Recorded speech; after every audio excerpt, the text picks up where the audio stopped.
here. Level 2. Optics here. I need an Close extended range. heavy mag. Shotgun. Got a hop up here. Kinetic feeder.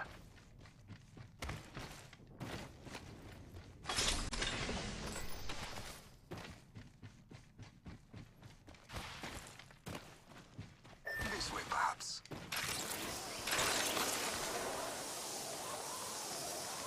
The flame draws me this way.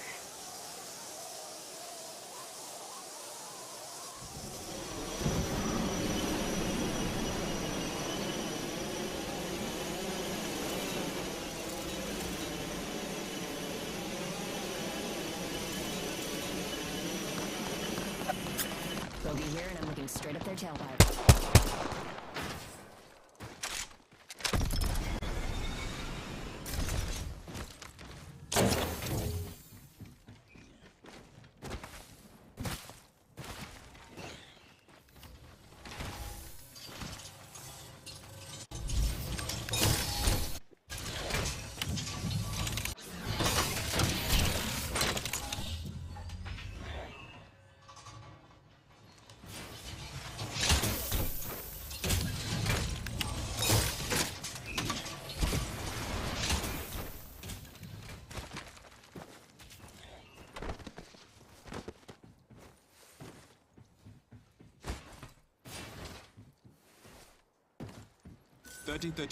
Thirty repeater here.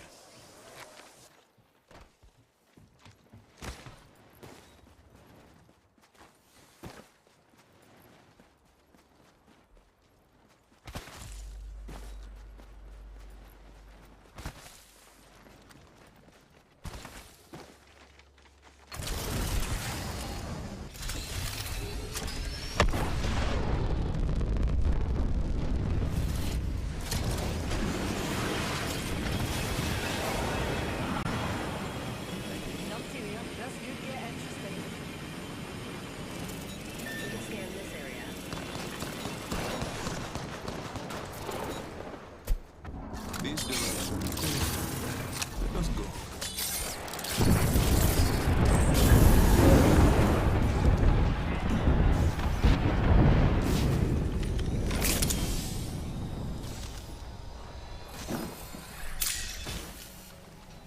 This way. Come, target spotted.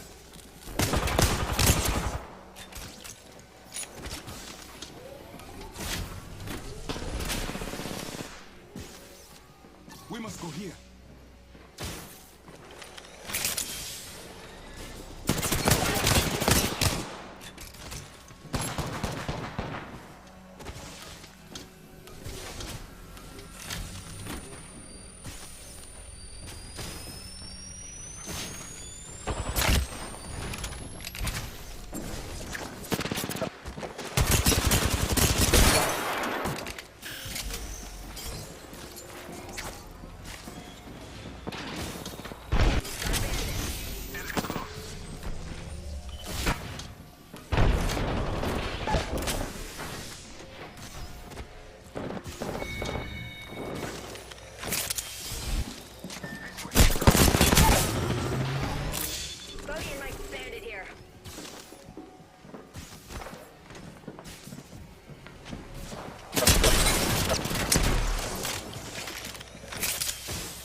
Optics here. Mid-range.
Got a hop up here.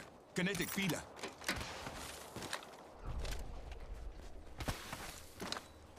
Hostile spotted.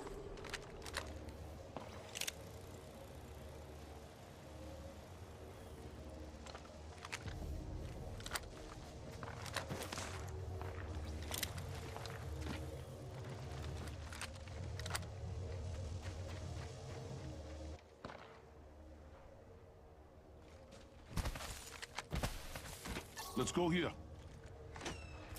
Target over there.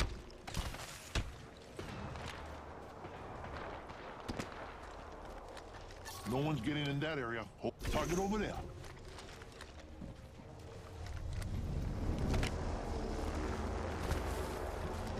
Say we move this way.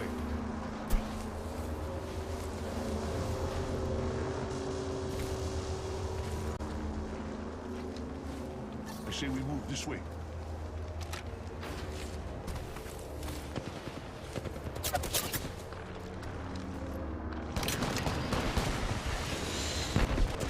Let's check it out this way.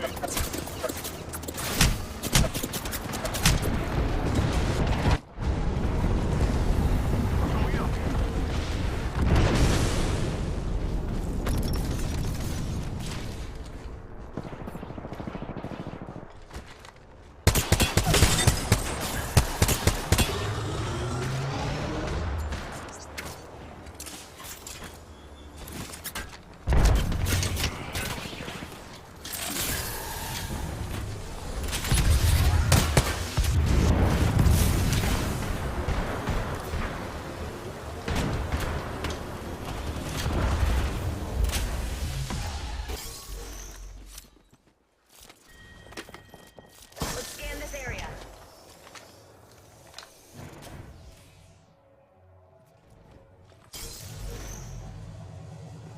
Checking for loot over there.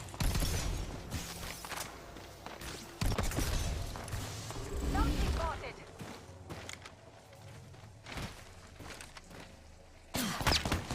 Bad guy, outside our orbit.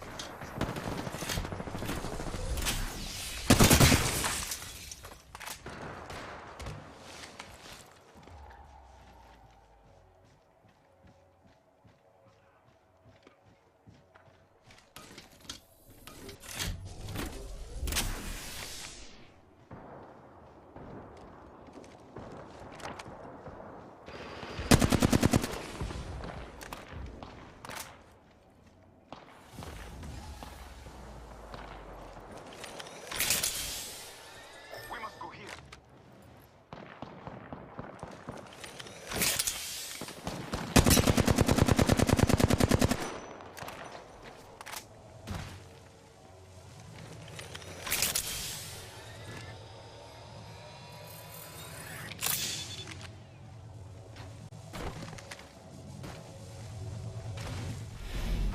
This way. Come.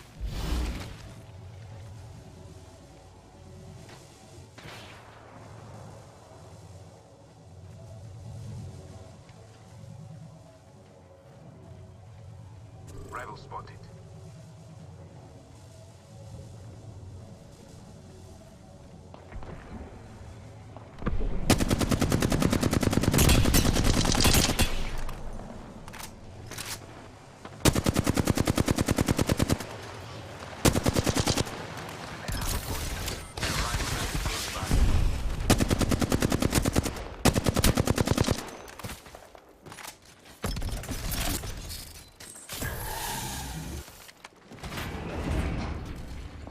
Enemy is right here.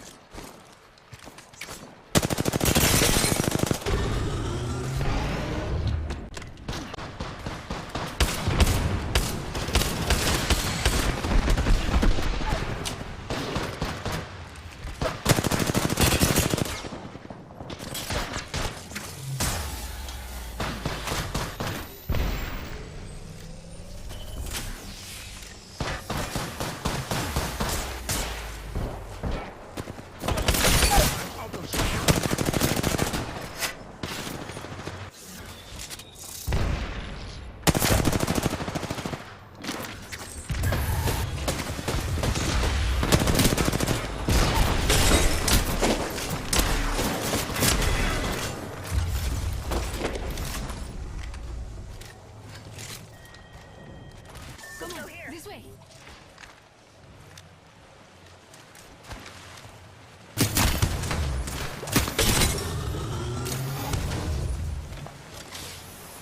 Enemy in view there.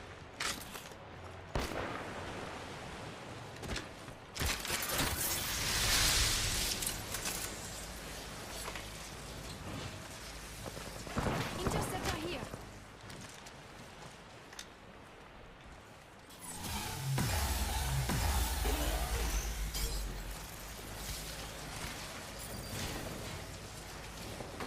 Ultimate accelerant here.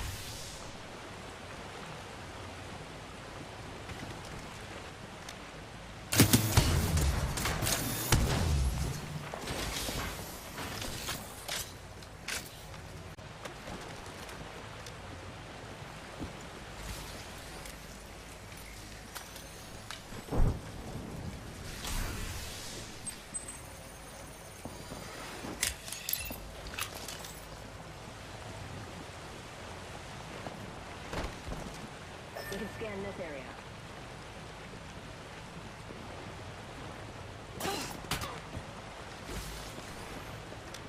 Let's scope this quadrant out here.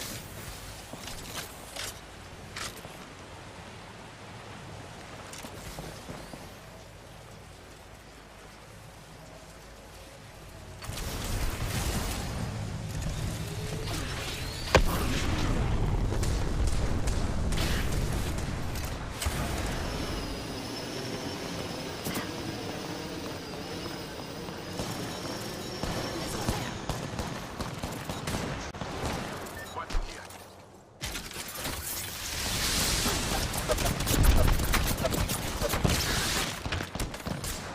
We must go here.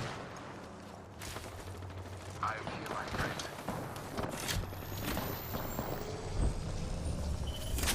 I see an opponent.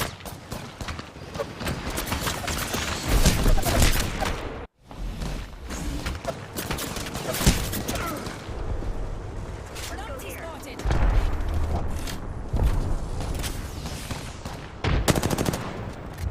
Enemy there.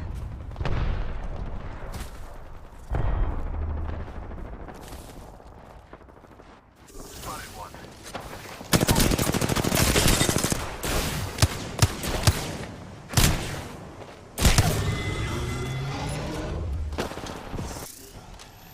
I have eyes on the enemy.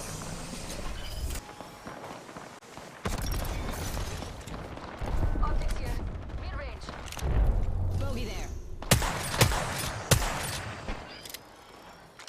Enemy that way.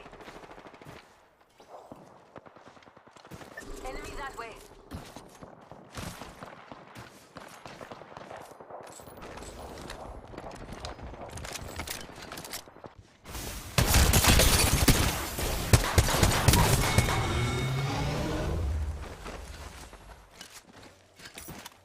This way, you can.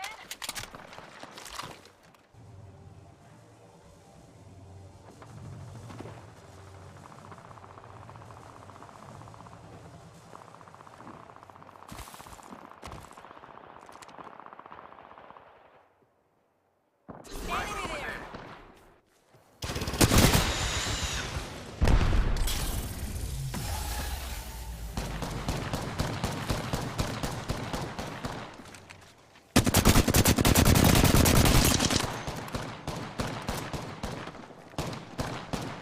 Care package over here. Bogey over there.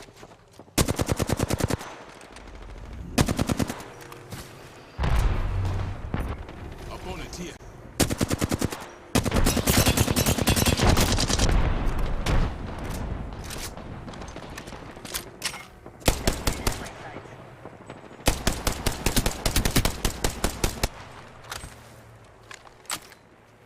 Bogey right here.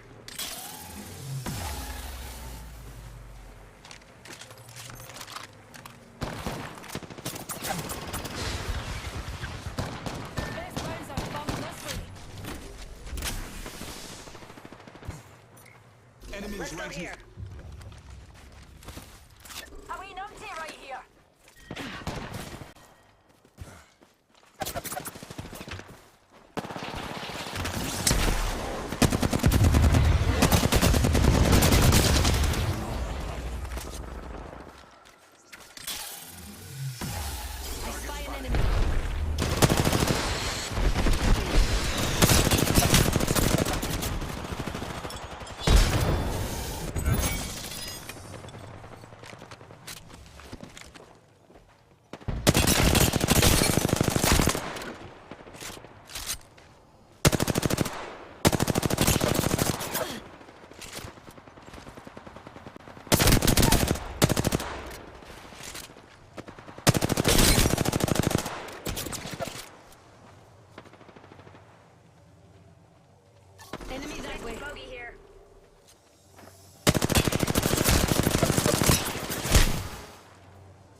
We can scan this area.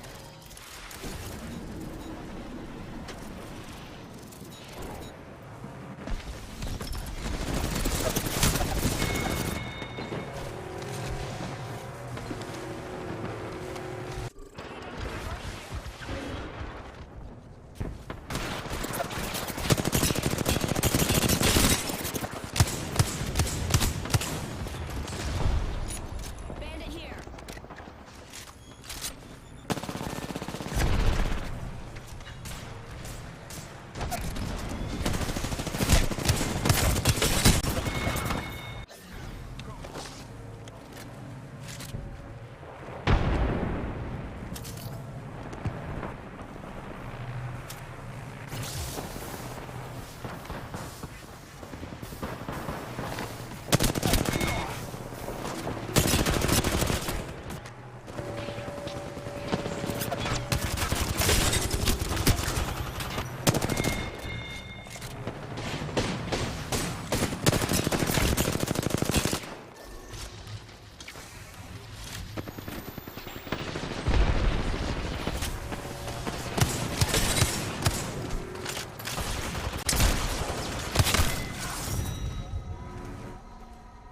Quickly, before the darkness comes, stare into the light one final time.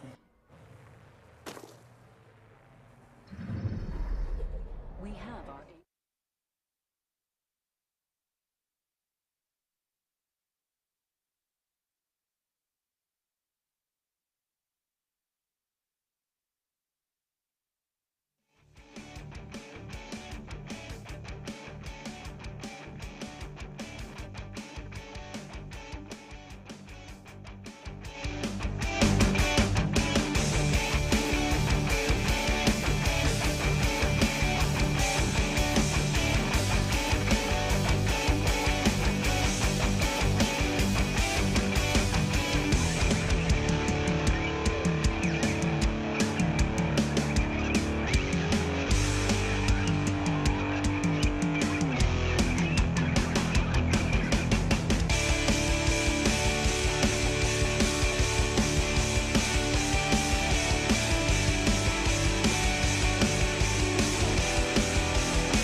Charger.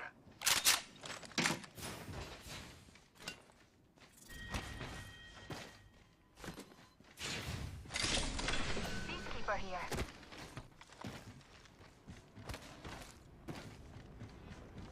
Extended Phoenix kit here. Phoenix kit here. I'll bag that. Got a bogey on my marker. Numpty spotted.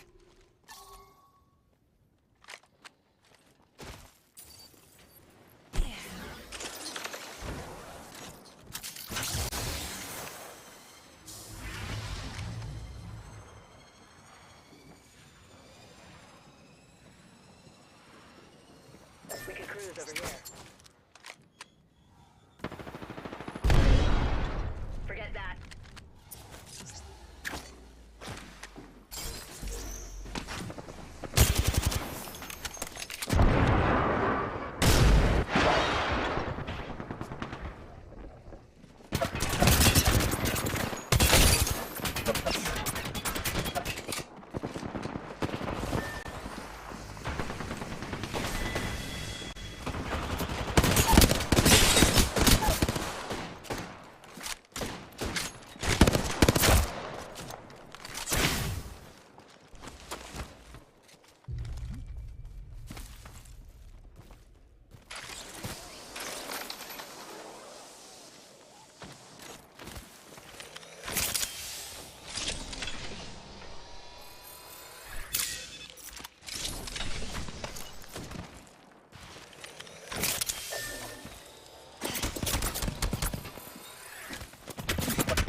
What we science folk call a baddie. Reckon we should head here. Opponent over there. Antagonist over there. Fancy a stroll this way? Opponent over there.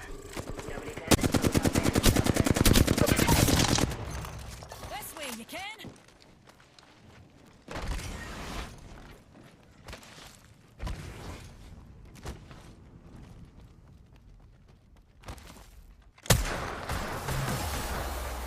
Got ourselves a bandit out there.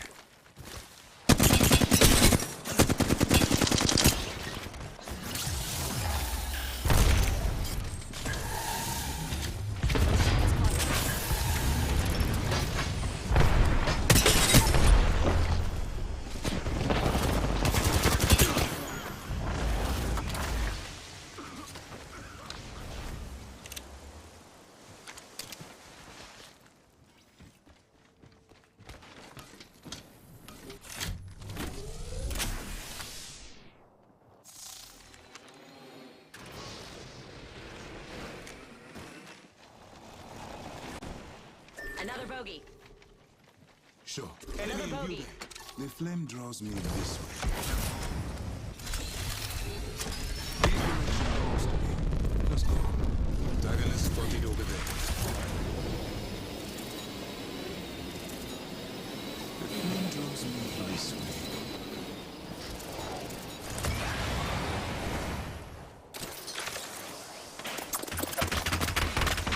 Talion bandit out there. Talion bandit out there.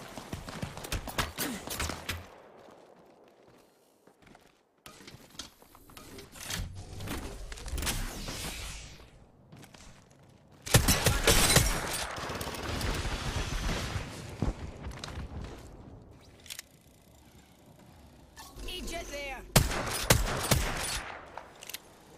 E-jet there.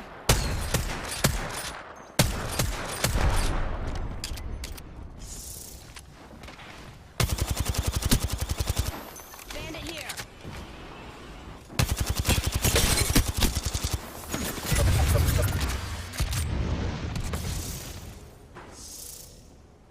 Bad guy outside their orbit.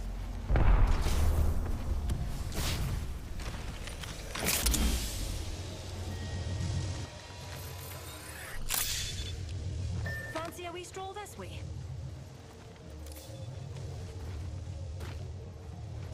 The flame draws me this way.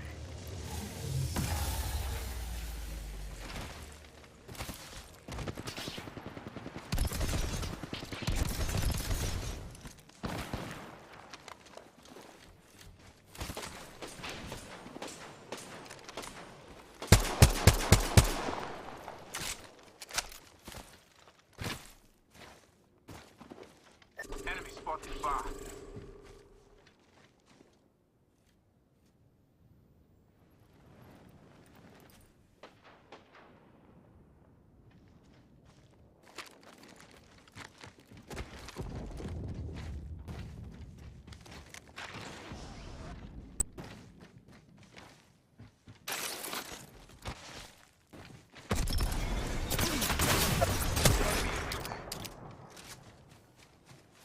Let us move here.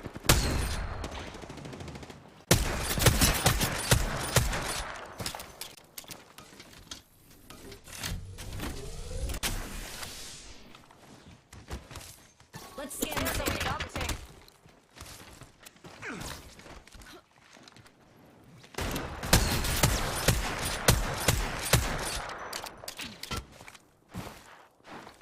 This direction calls. Just if it is required, there is an extended energy mag here. Rival spotted. That's got my name written all over it.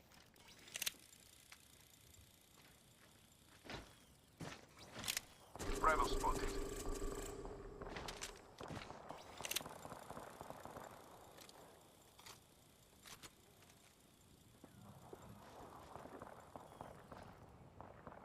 Let's scope this quadrant out here.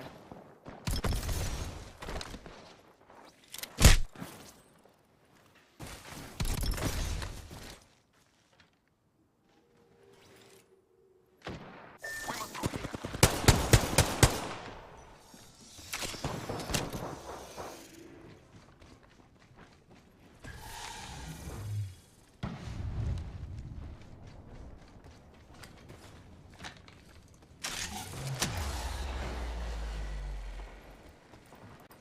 Enemy that away.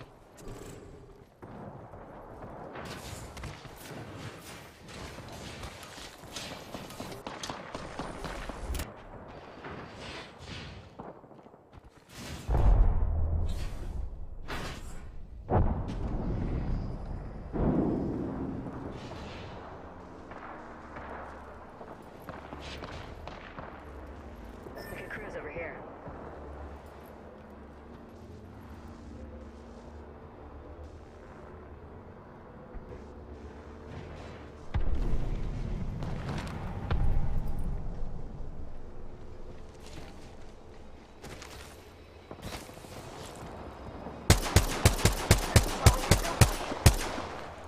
E-jet there.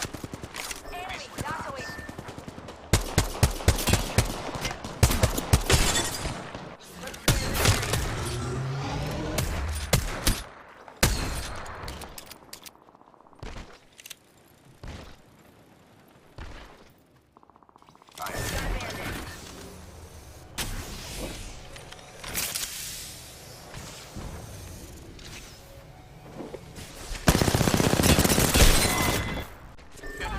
here.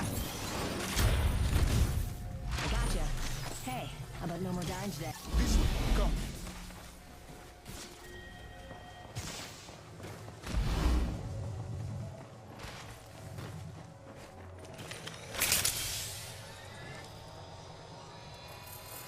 Camp out over here.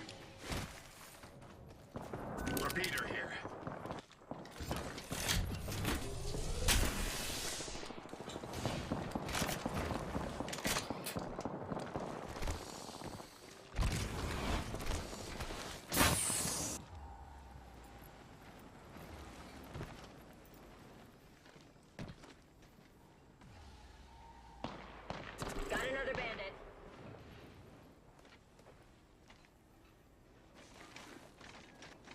Let's scope this quadrant out Let's go here. here. Enemy spotted. Subject spotted.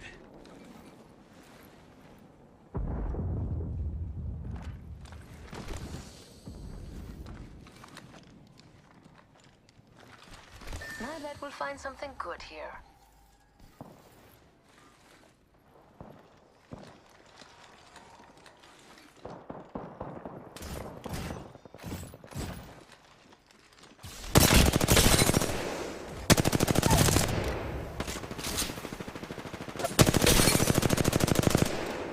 Enemy that away.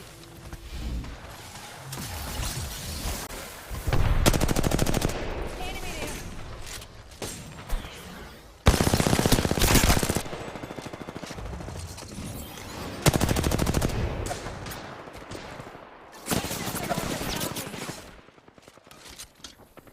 I've got a nut to here.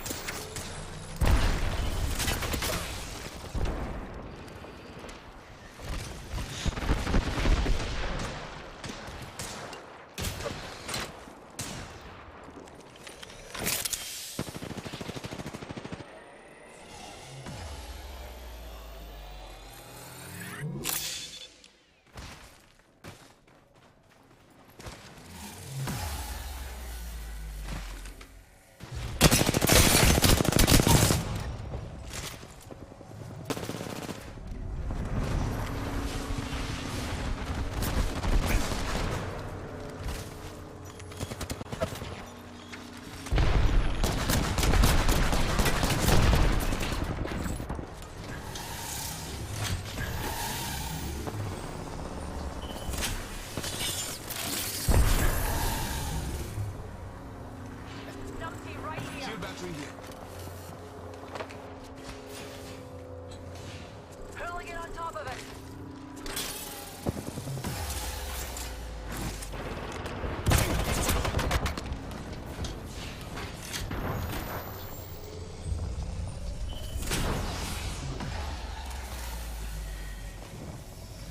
Bogey here.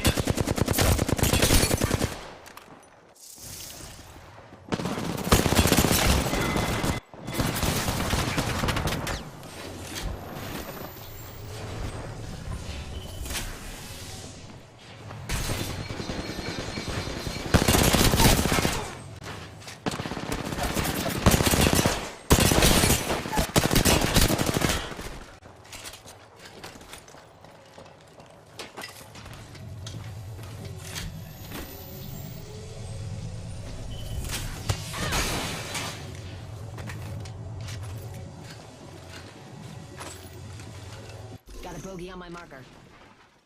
Got another bandit. Let's see what we have over here.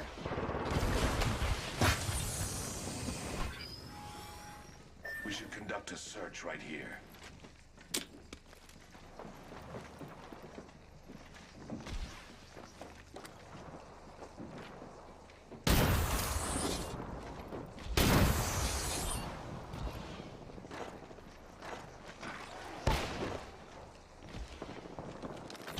Subject spotted.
Contact with Shifter rifle. orbits that way.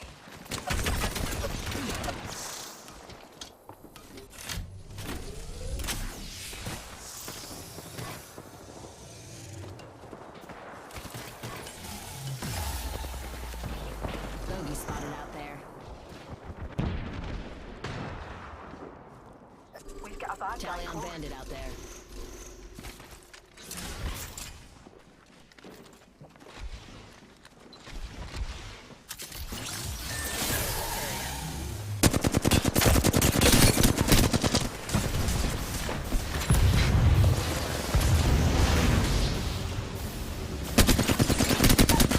Bogey in my crosshairs. Hooligan, there's running some bombs this way. Enemy here.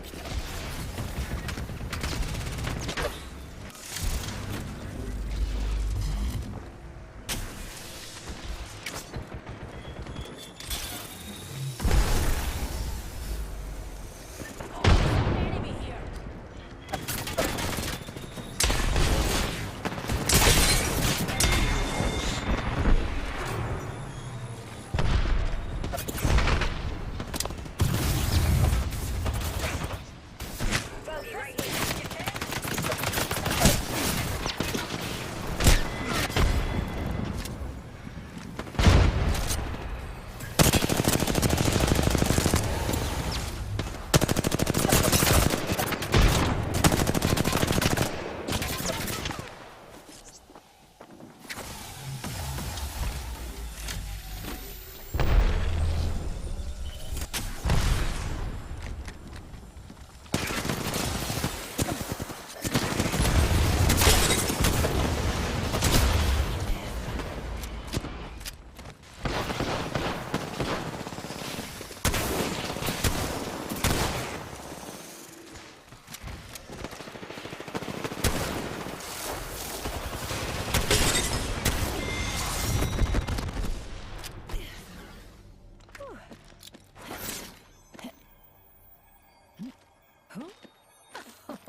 This way. You can?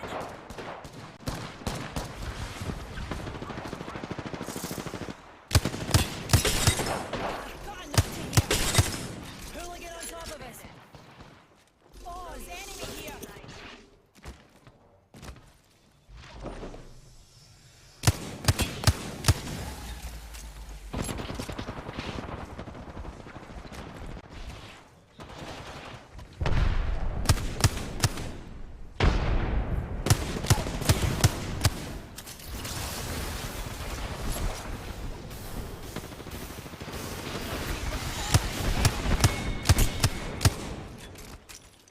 Contact with rival.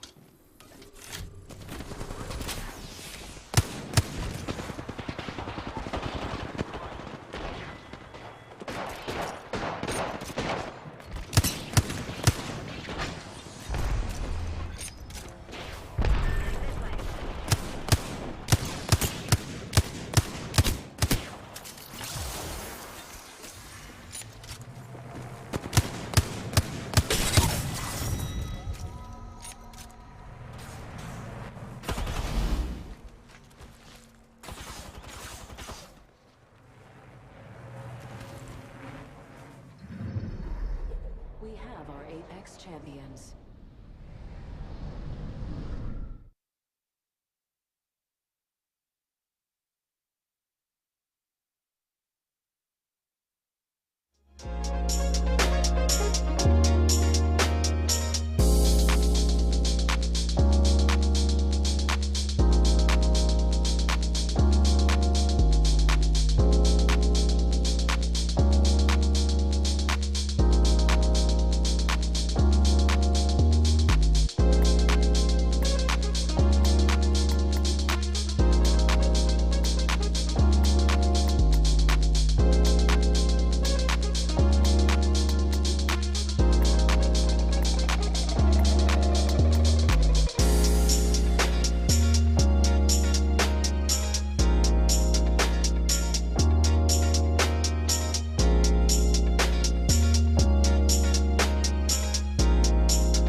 Optics here. Close A range. shotgun here.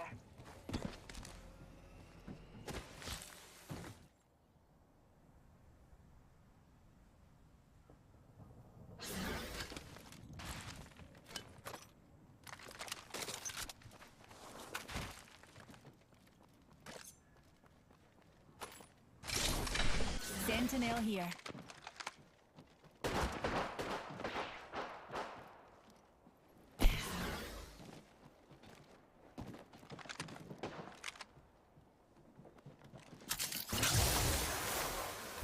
There's a clueless bogey out there.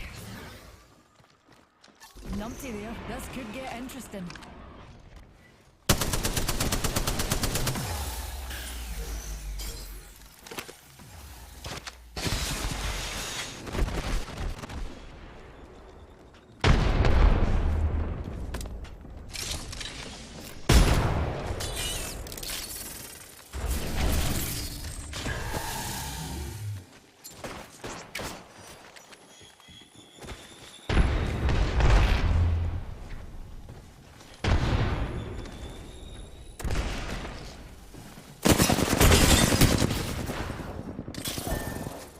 Bogey here.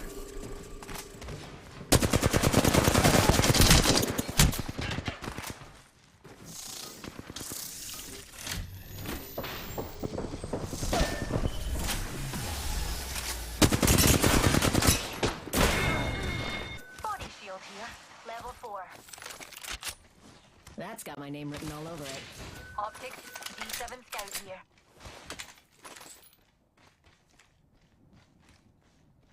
Dibs. Shall we head this way, darlings? Bogey in my crosshairs. Open to climbing over there. Oh, wait any moment.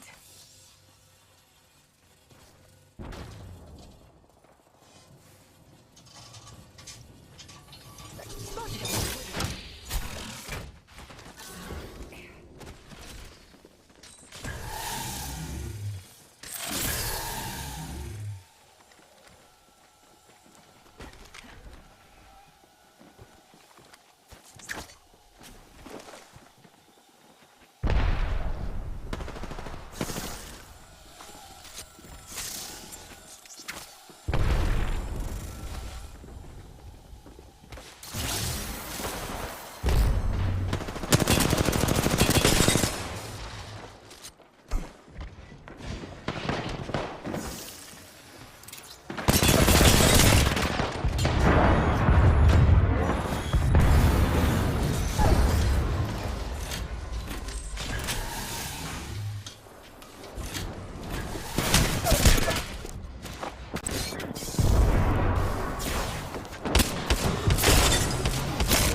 Numpty right here. Are we not right here? Going over here.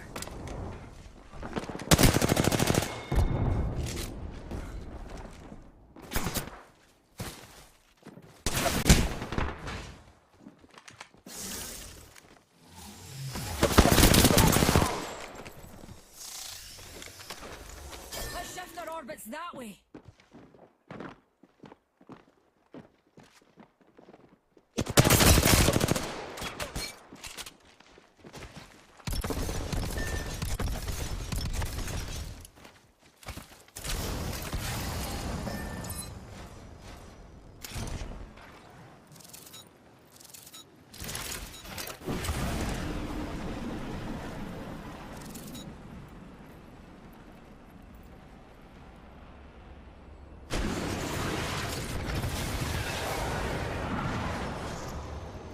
Hooligan on top of us.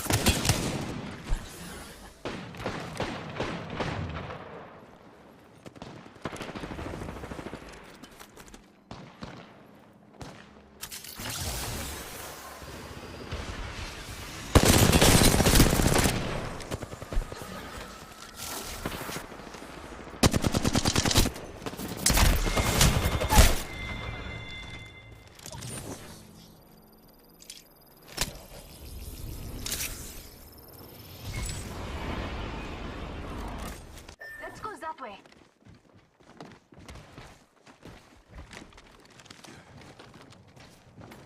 Shield battery here.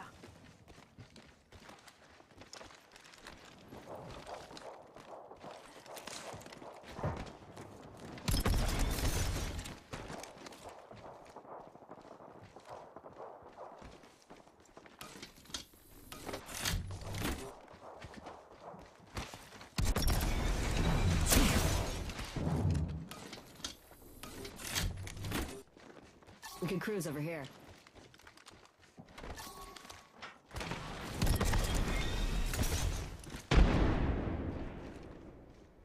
Let's go here.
opponent.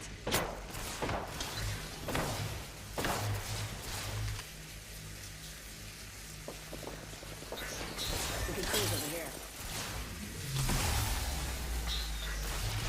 Looking for any salvage right here.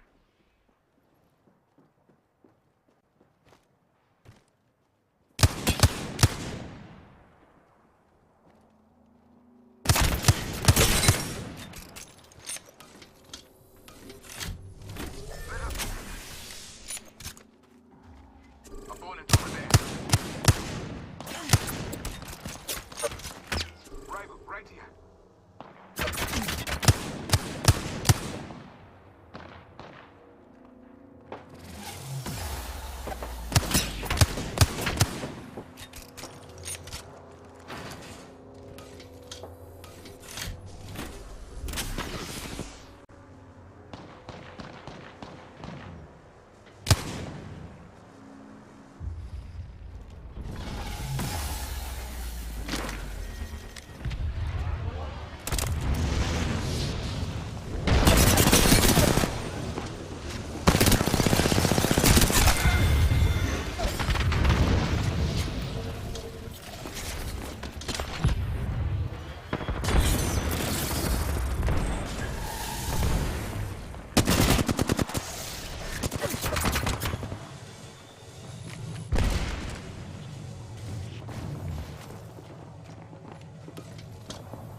I see an opponent here.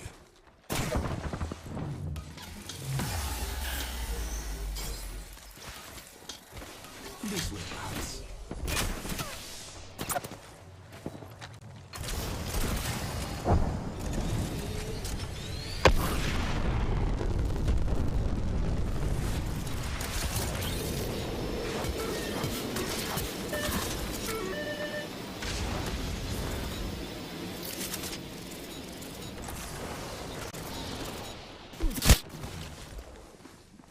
The flame draws me this way.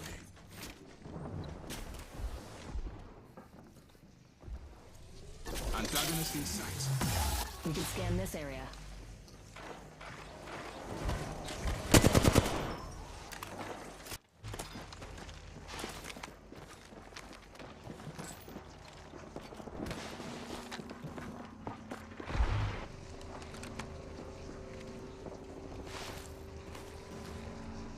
Feel like we can see optics here. Close range.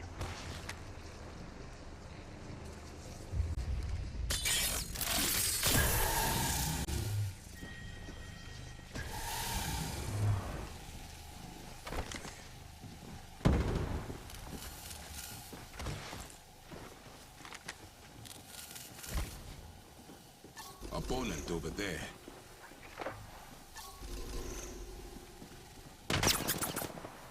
Spotted what we science folk call a baddie. Enemy over there.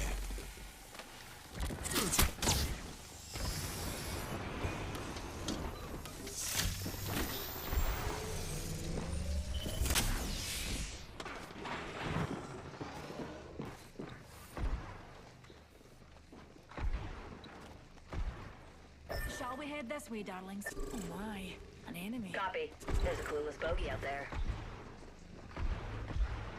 Antagonist in sight, but close.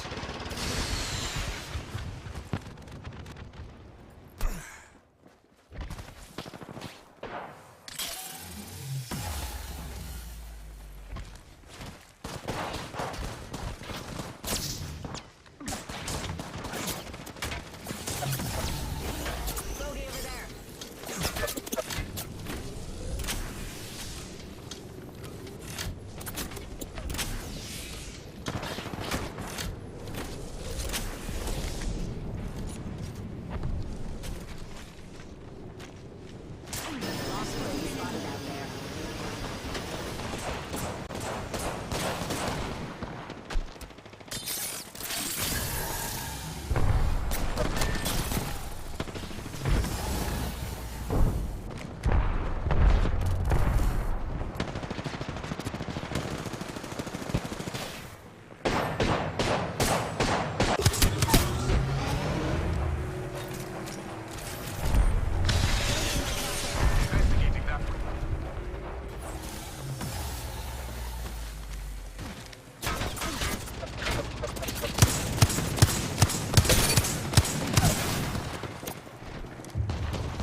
Bogey in my crosshairs.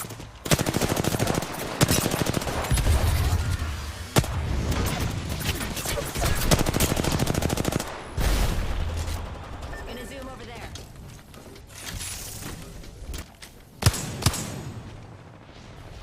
Let's scan this area.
This direction goes to me.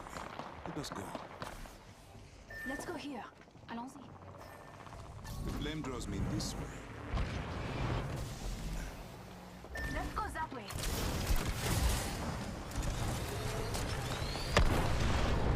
Let us move here. Enemy there. Dragon is spotted in the secrets.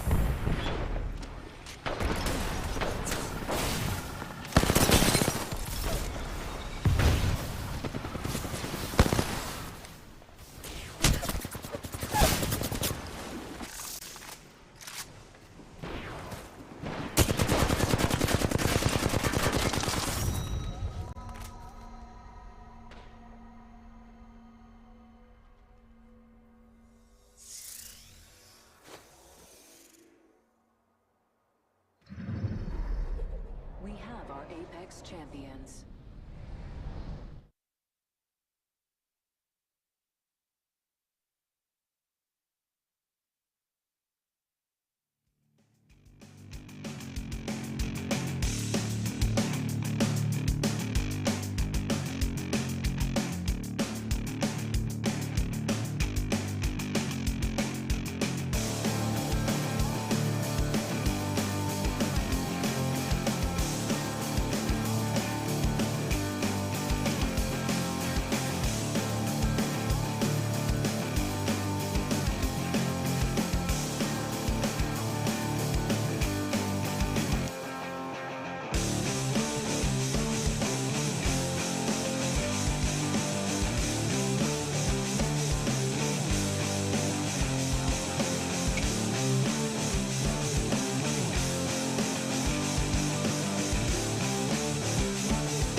Fancy a wee stroll this way?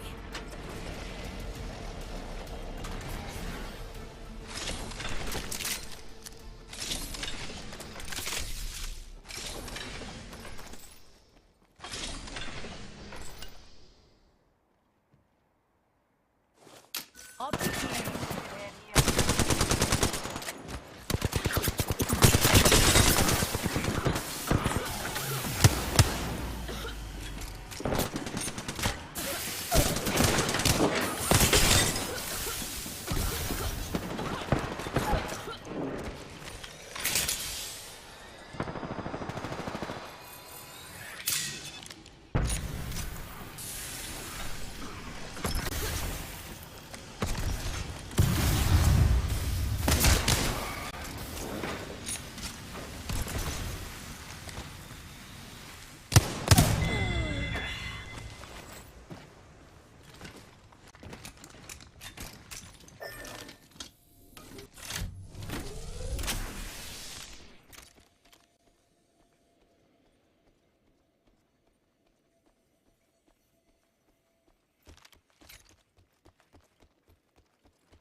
Extended sniper mag here.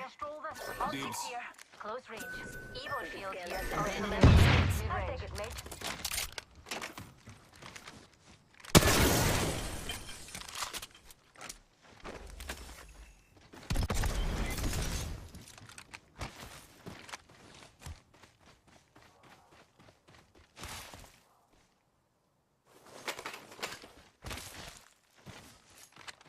Let's see what we have over here.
Spotted what we science folk call a baddie.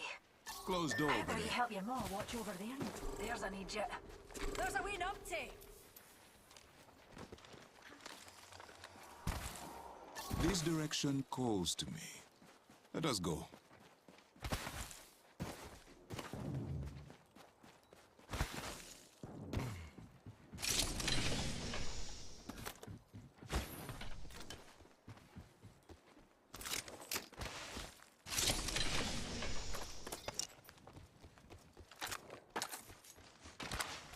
Optics here. Mid-range. Loot hunting here. We may have an audience. A rival landed close by.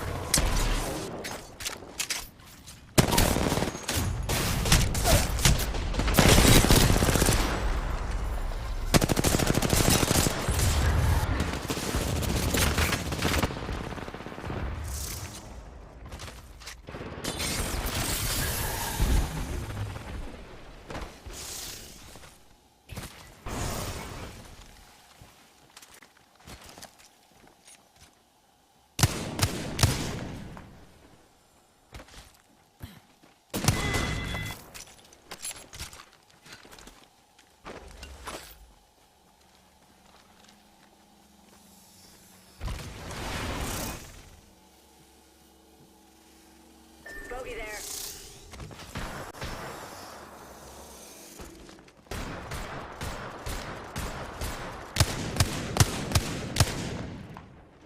Got another bandit. Padlock the bandit.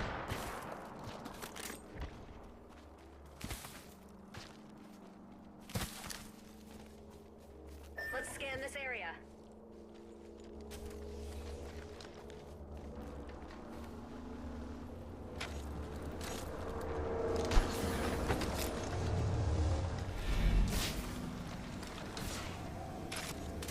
Evo shield here. Level 3.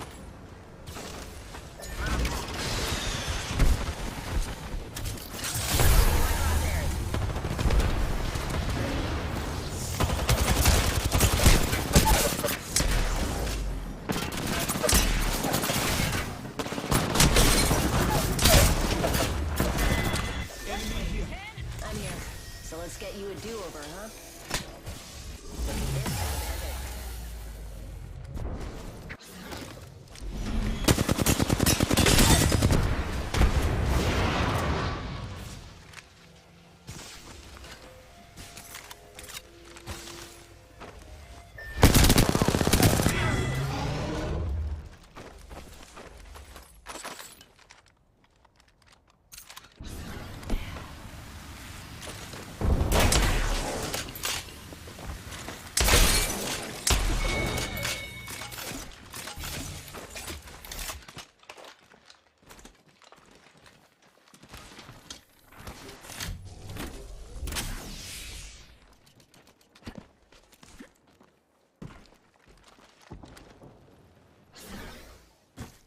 Gas box over there. Scan this area.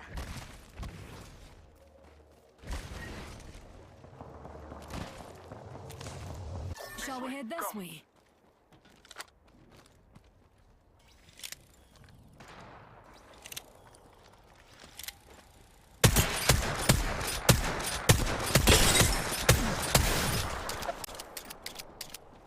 Observing this location.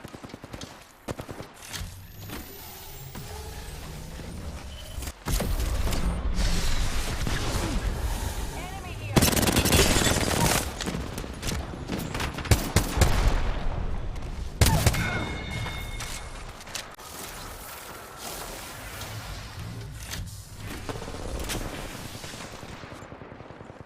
Let's check it out.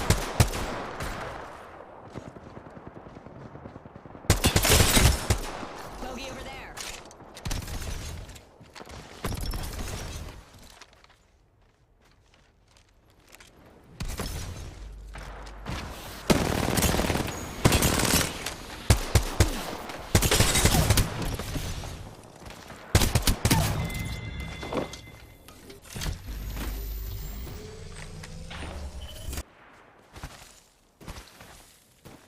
Let us move here.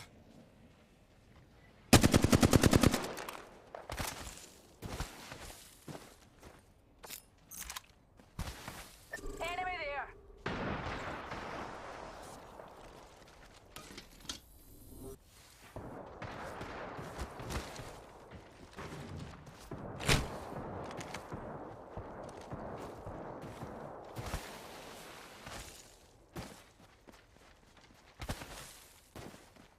There's a wee numpty.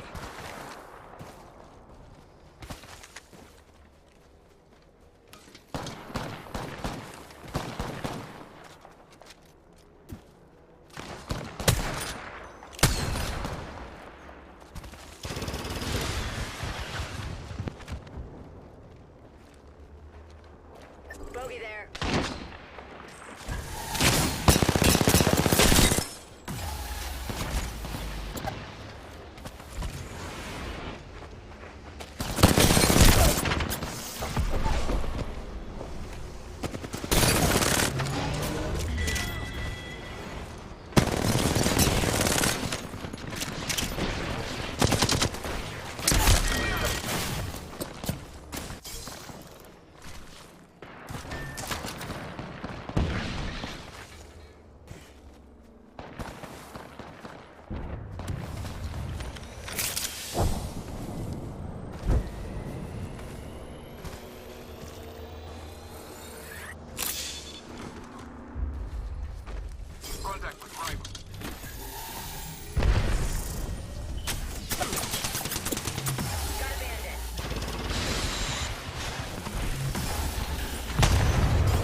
Fix kit here.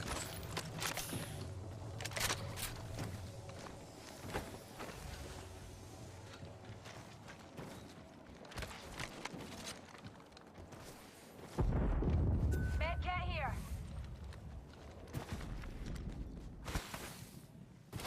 Enemy spot, far. 10-4.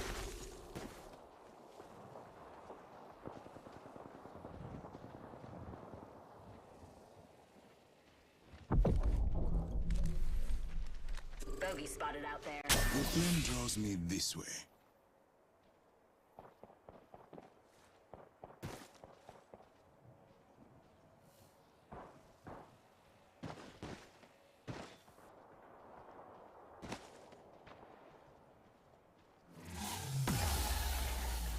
Let's scan the area.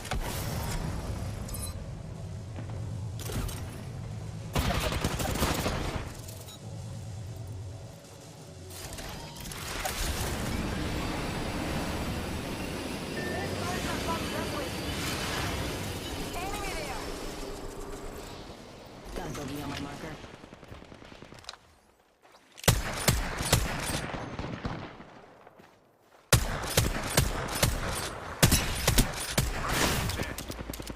Rolling it on top of us.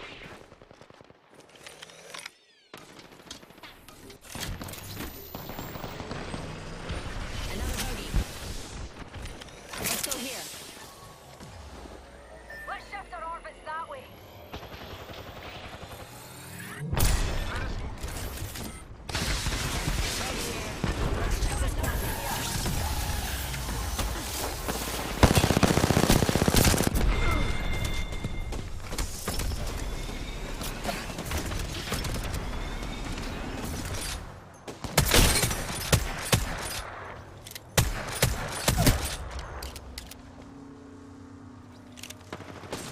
Rolling it on top of us.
Nobody panic, but we got bandits.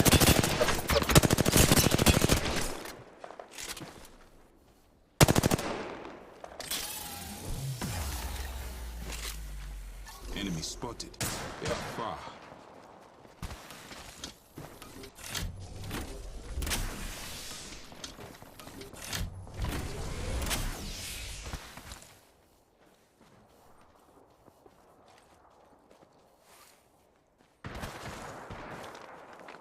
I got hope. Fancy a wee stroll?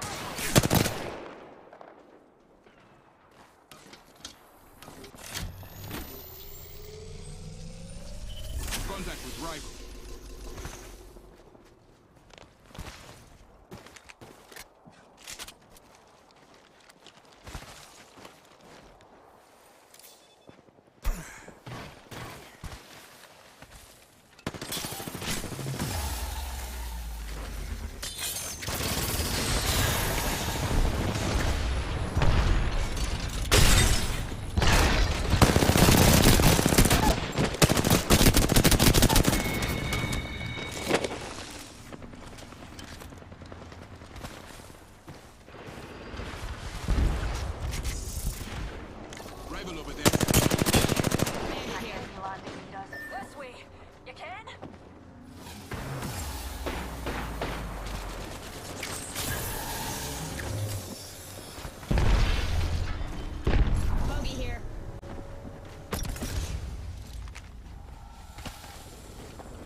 here.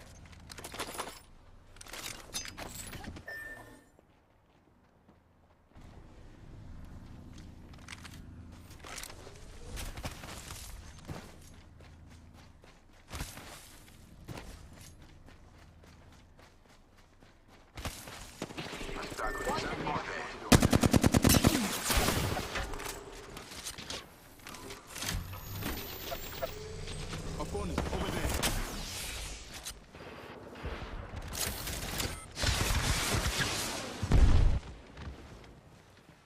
Enemy spotted. Ah.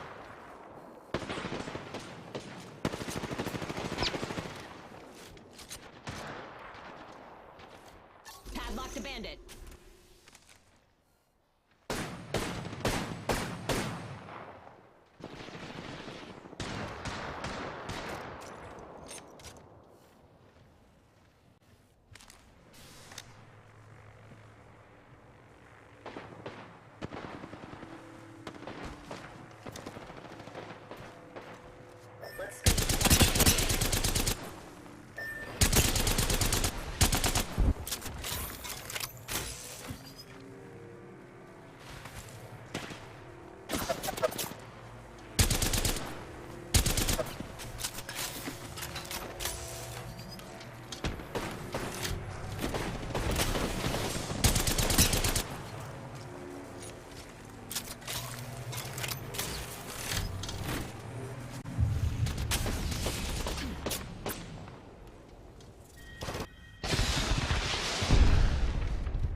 This direction calls to me.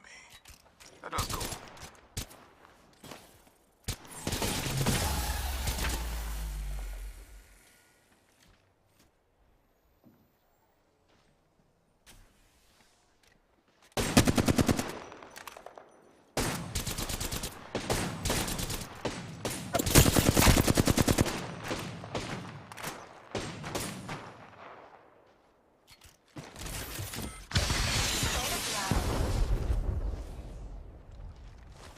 Energy ammo here.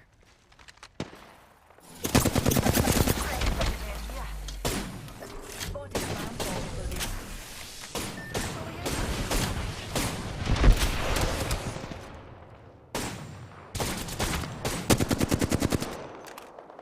Antagonist over there.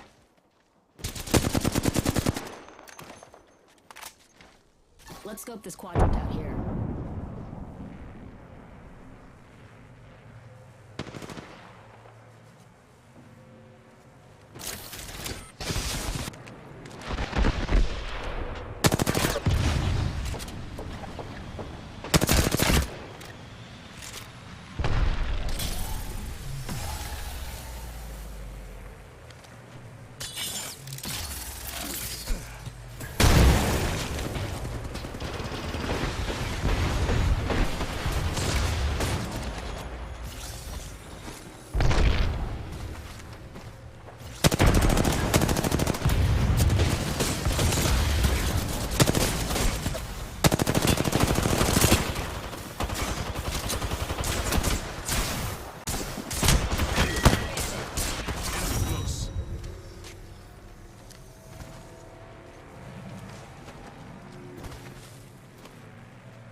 Enemy spotted far.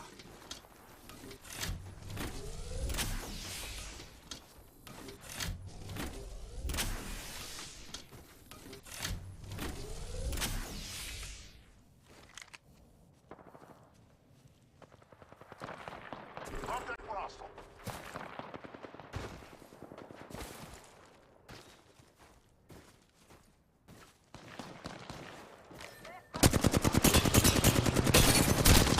Close. Hostile over there.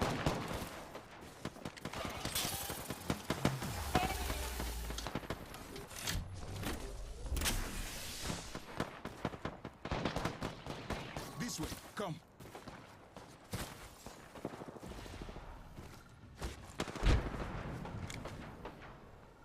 Rival over there.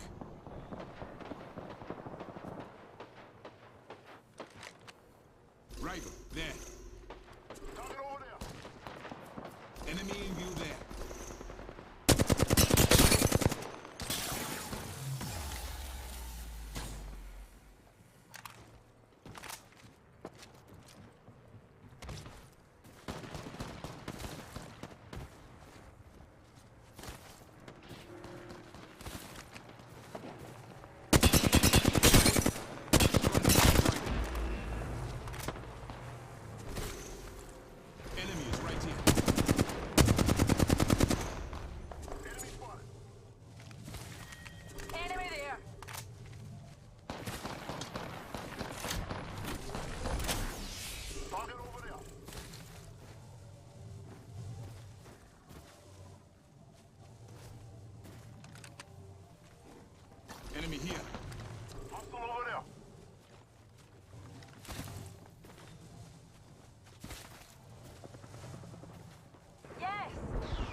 Let's move here.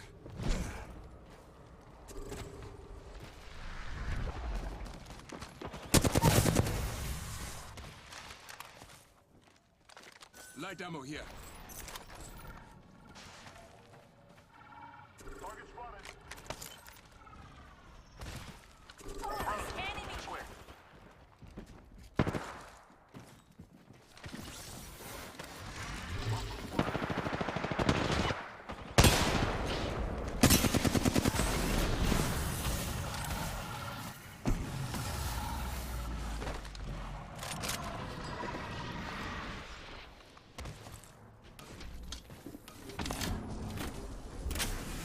Right here.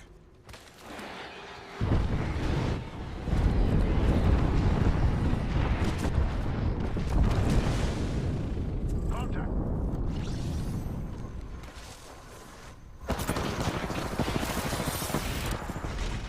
Making contact with enemy. Got a bandit.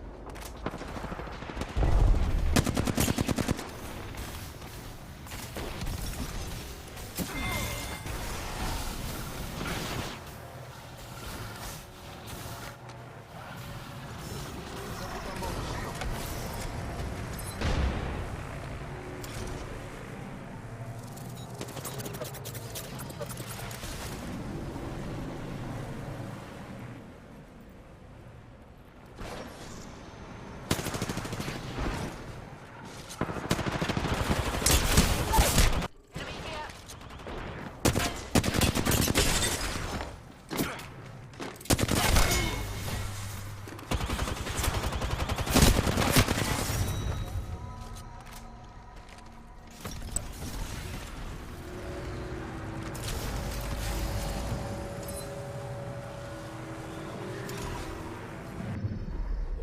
We have our Apex champions.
What's going on, everyone? Welcome here to the beginning of the qualifiers for Season 6 of Series E Apex Legends. My name is Yeso. I'm your host as we kick off our first night of qualifiers here, and I'm so ready to get right back into the action. A little break there between the end of the season and the start of the qualifiers, but we are ready to go to kick off our first of 4 nights of qualifiers. So welcome here. Happy Tuesday. Excited to have you on board. Now, real quick, before we jump into the fun, let's break down how Series E works so everybody's on the same page. Now, Series E is a professional esports open circuit that absolutely anyone can join across multiple different titles. We've got Apex Legends, of course, Guilty Gear Strive, Multiverses, and Halo Infinite. Now, the way things work is players and teams that come out, they compete in our open qualifiers, and the best of the best make it into Series E. Now, what does that mean for them? Well, players will get the opportunity to sign a contract, they'll get sponsored by one of our partnered brands, they'll earn a monthly salary, and they will get to compete weekly for points and prize money. In Apex Legends, it's every Tuesday night against other open squads, just like these teams used to be themselves, and then every Wednesday they play against some of the best pros from all across North America. So if you and your friends want to get in on the fun, head over to esportsarena.com right now to make sure you sign up for the qualifiers, because while tonight is the first night of quals, night 2 is tomorrow, and then a couple of weeks from now we'll do the final 2 nights of qualifiers. And it's important to get in as many as you can, because winning on a single night does not get you into Series E.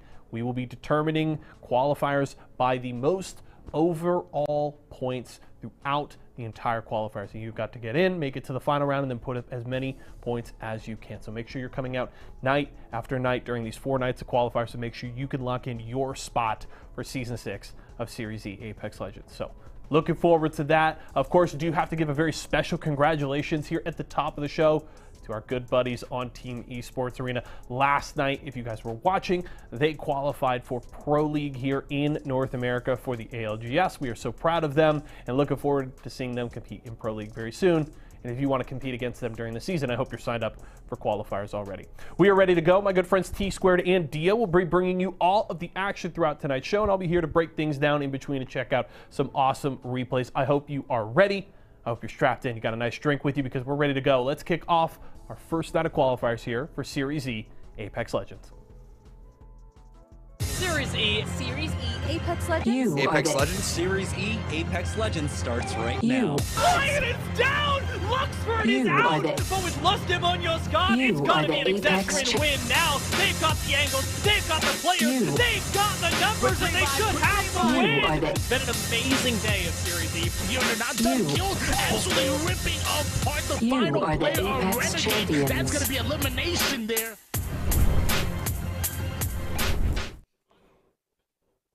Welcome back to Series E, ladies and gentlemen. My name is Dia, and I'm joined by T Squared on today's very special occasion of the Open Qualifiers for Series E. With these teams already having played 4 games today, we've whittled it down to just the top 20.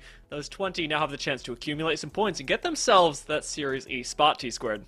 Yeah, it's going to be a marathon, not a sprint, because keep in mind, there's going to be 4 qualification days that happen throughout all of that. Just like Yeso is saying, you're going to go through the accumulative total when it's all said and done. And when we look at some of these rosters that are coming through, we have a little bit of, some favorites that we were talking about, because one of those teams finished second behind ESA in terms of making it into the ALGS Pro League yesterday. Let's go ahead and take a look at that format. And it's that typical format that you have in the actual ALGS, speaking of that. And you're going to have 1 point per kill, 12 points overall, all the way down to 0 points if you do end up goosing, going out in 16th, 20th. Yeah, that's not what these teams have in mind, though. 20 teams, they all look really solid.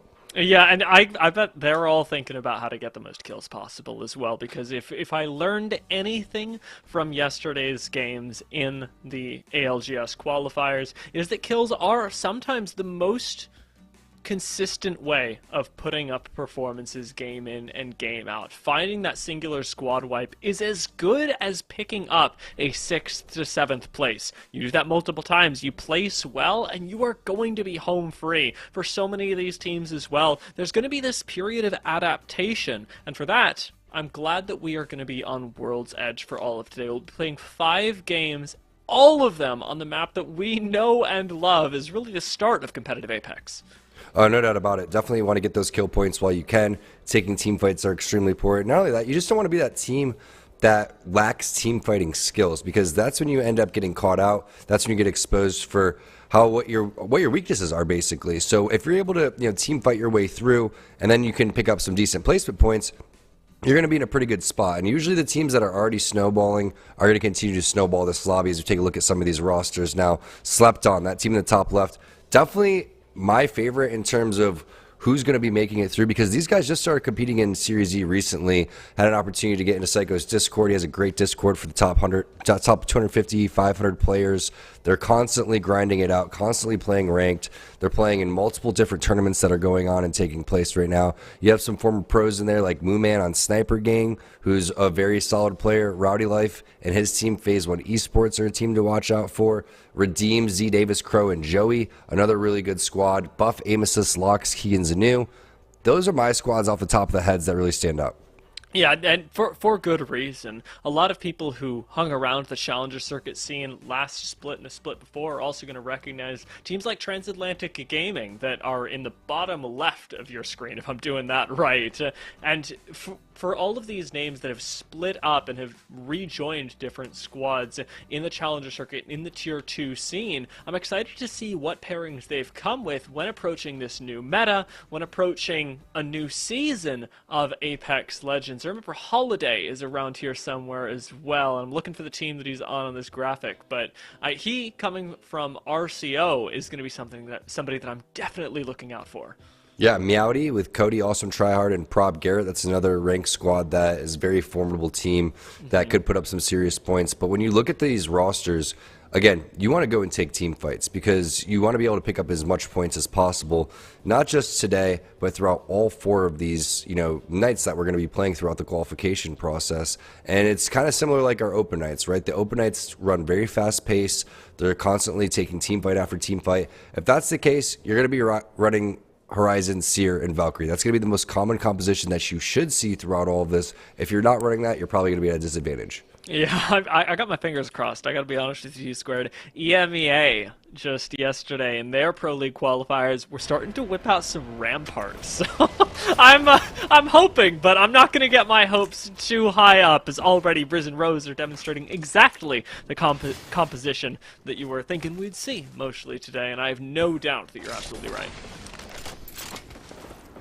Always curious to see what the 50-50s that are going to take place are. Buff Aim Assists fighting over towards the Harvester side now. This is definitely a spot that you want to try to lock down. Not surprising to see a 50-50 take place, but Zanu needs to get out of there. It's exactly what he does. Great use of the jetpack throughout all of that. Locks coming in, and the entry frag from Zanu ends out working, basically baiting 2 players directly into that EVA 8 shots coming in from Locks. With Transatlantic Gaming down 2 now, there's no shot that they're going to come out on top, and it's a clean wipe in the favor of Buff Aim Assist. That 50-50 now gives them complete dominance over Harvester, and since we're going to be staying on World's Edge all of today, I always think that it's better if you wrap this up quickly. If you find yourself a different spot, because Buff Aim Assist are not going to give up easily. They are yet another team that wowed us in the ALGS qualifiers yesterday. Another 50-50 taking place with Joey Blackout and his squad, so if we get an opportunity to see what's up with that, that's taking place a little bit over towards that countdown area, making their way on over towards Lava Fisher, leaving the Skyhook area. Now, there was 3 teams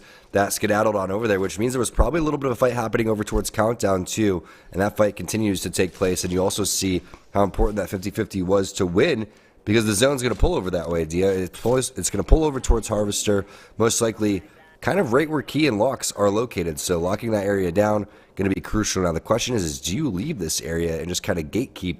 What's the positioning that you decide that you want to play here? Because they have the beacon scan, and Key looks like he's hitting that right now. Yeah, Harvester's one of those really difficult spots to play and bunker down in as well. Not because it doesn't have the spots to play, but because the Harvester loot just doesn't always hit as hard as everywhere else. Like Staging, for example, right next door, or even Thermal Station a little bit below. But one of the other things that today is going to test about all these teams vying to be our newest entrants into Series E is their zone knowledge and how they start moving to capitalize on their opponents. Redeem already doing that, having wrapped around through the south end of Countdown. They're restarting the fight with the team they've recently pushed into Thermal Fisher, or excuse me, onto Lava Fisher. And with Redeem getting Z Davis on the forefront, they've got a lot of burst damage to do it. A wingman and a car, and already finding Flash. Z Davis is starting this fight off right, but still playing things very patiently, taking a moment to wait for the rest of the team as Joey Blackout hits up that other flank, and it's time for the thermites to start raining in.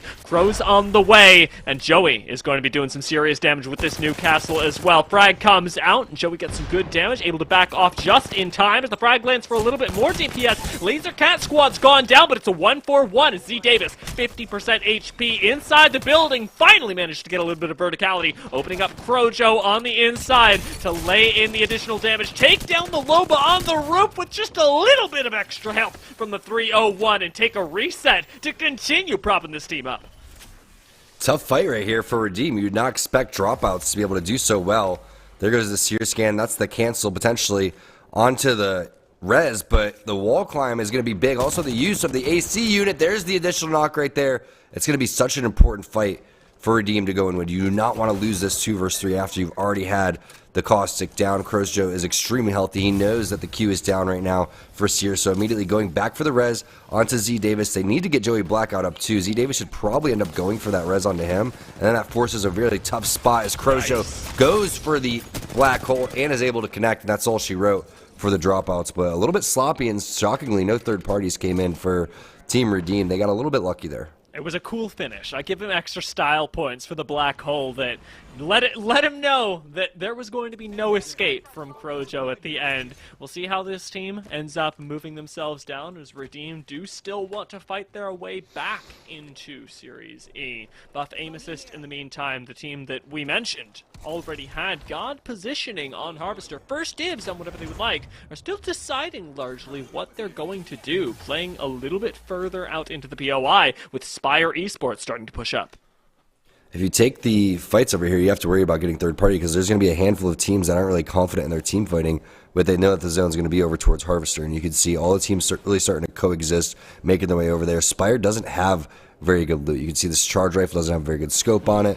The car is there, decent attachments on that, but here's a fight taking place on the outside over here, and that's going to be a great knock coming in from Paps, immediately looking on over towards the high ground on the overlook side, and they've already gotten 2 knocks on this. Only one more player alive. It looks like that player doesn't have much opportunity to even get his shields back up either, as Paps lays down some great shots with the R301. Dalton's there to boot, and this is looking like a team that's ready to fight. Yeah, honestly, that was very clean taking down Phase 1 Esports. And I'm surprised that they took down Phase 1 Esports in such a way. We called this team out even before we got into the games as being one of the teams that we maybe should look out for. With the fact that Psycho and Rowdy used to team together, we've got to assume that, you know, there's some level of coordination these two teams can mirror. Instead, Phase 1 falling early really gives a breath of relief to Slept On, as the Ruse, another team that we said might be a curiosity today, with Holiday at the helm, are starting to take a fight outside of Fragment, and they're losing it right now, with Stanky going really low, and a Seer ult pushing them all back to the cover of the rocks. Yeah, Zero Marksman going to go and try to take down this black hole, and that's exactly what he does, as Papa Midget is getting pinched in between 2 different teams right now, so he's got to be careful. 4 batteries, that's going to be pretty useful for this type of fight. Also, no one really walking from behind because the Seer ultimate is going to be down. So they're going to be A-okay for now and continue to push up, which I like the aggressiveness happening over towards the overlook side, happening over towards outside of Fragment as well, and this is what you kind of expected, this type of pace coming through to you. And Stanky knew he was on the ropes, and he continues to be on the ropes, but a great counter knock coming through, and it's going to be the Mozam hammer points. Extremely underrated shotgun overall, but Meowdy is coming through, and this is the team we were talking about before, just straight up rank grinders. He might have gotten that cancel as well. Meowdy pushing up really aggressively. Gets some good damage in, but it's not quite enough to do this Valkyrie in. As Voski falls, though, a nice shot from Cody opens things up. What turned into just a chase down of a team has now become so much more an opportunity for KP, and a really nice slide onto these train tracks where there is nowhere to hide.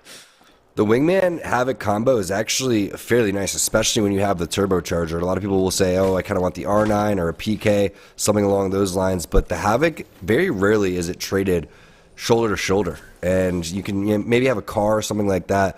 One of the weapons that puts out a lot of DPS, a fast TTK. I like that combination for Cody, especially considering the way that his wingman was looking overall. But they're not going to continue the hunt down. Sniper Gang is in the area, and it doesn't look like they have very great loot. Again, double blues and a gray, not ideal for this, as Swag King's checking all over the place with that heartbeat. Notices that there's two different teams, one team directly behind them and a team that's going to be down similar to where they were fighting before outside of Fragment. So this is definitely a spot where Sniper Gang just needs to get their loot, hold this choke, and be very careful because there's at least 3 or 4 teams here. Zero Marksman losing another member. Sniper Gang are even more empowered. We're already at 15 squads. We're likely going to be moving down to 14 soon. There they go. But interestingly enough, Sniper Gang didn't pick up that kill. It was the team over at Harvester that ended up doing so, pushing Sniper Gang back, allowing them a chance to reset. But still, they do need to move ever closer to that ring, much like Slepton do right now, with Psycho going very low. They cannot afford to fall at this moment. Dalt's already down. The team they were going up against now getting 2v1'd as well, and they're out. Precipice I don't know.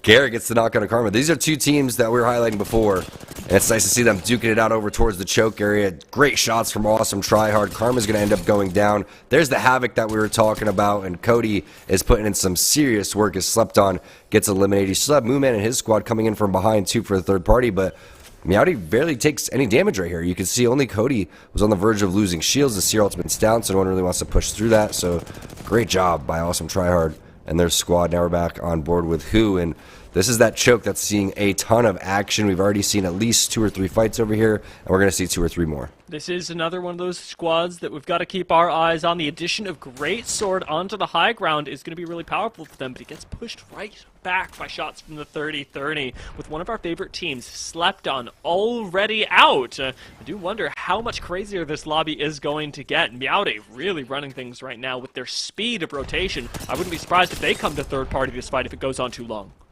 Nasty shots with the R301 there from Greatsword. He doesn't even have a mag either, so opportunity to potentially put pressure on here, maybe bubble forward if they really wanted to get a little bit risky. Waves needs to heal up, and they don't have the defensive environment. You can see that when he's used a little bit ago, so all of this has to kind of revolve around what Greatsword does with this damage with the R301, and you can see he's connecting. Bubble should happen right behind this rock here very shortly if they want to go and push forward.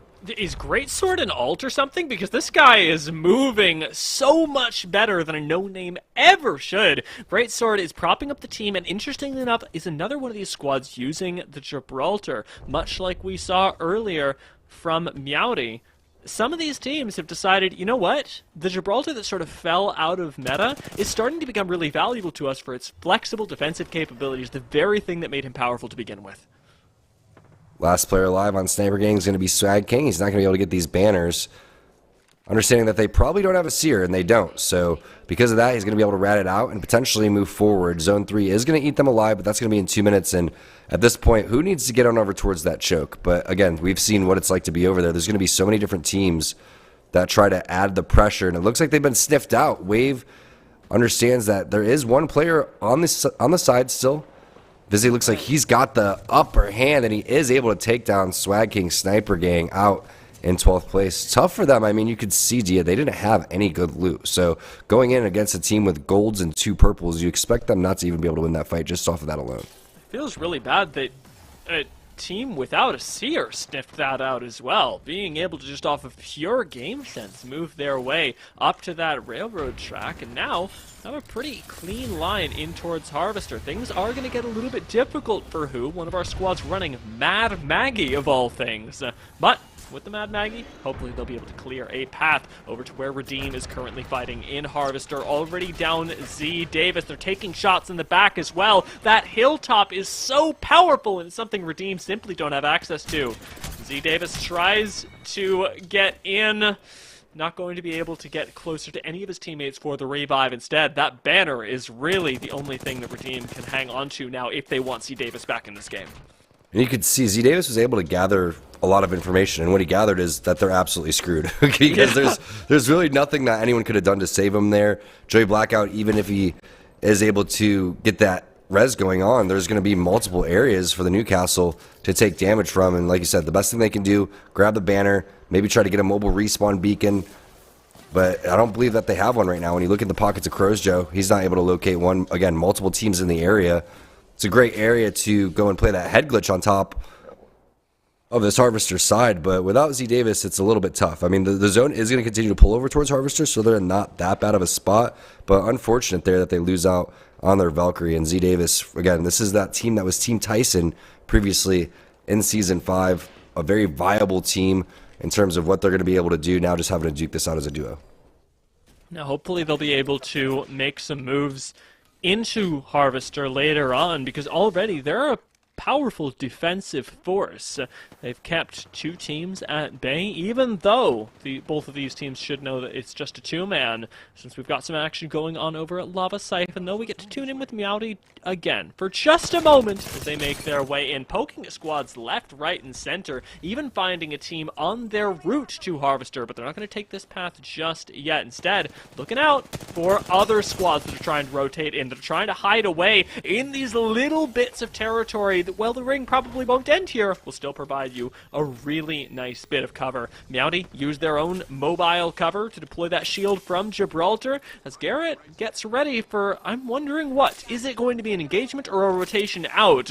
We've got Awesome Tryhard looking like he wants to fight, and everyone else from Meowdy looking like they want to maybe take the low ground. They really can't take this fight with a minute and a half, though, because they understand there's a team to the right.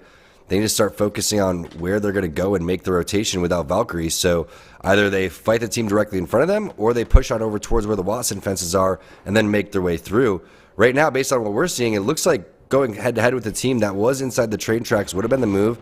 There might be multiple layers of gatekeeping here. Like, this team's going to sit back and just put damage as long as possible, but there's a certain point where they have to move as well. So they could end up just griefing each other, and Meowdy's going to have to make a move very shortly.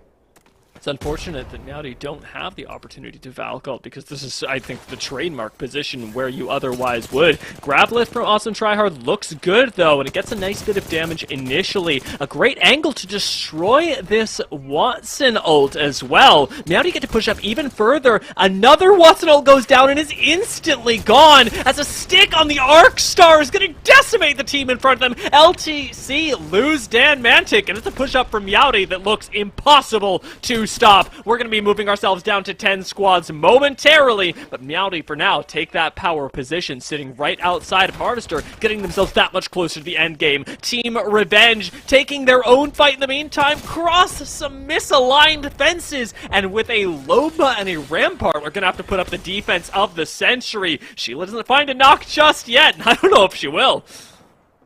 Yeah, great job of tossing the nades out, understanding the situation. You cannot challenge this Sheila and escape head-to-head, so you're just going to have to fight through that.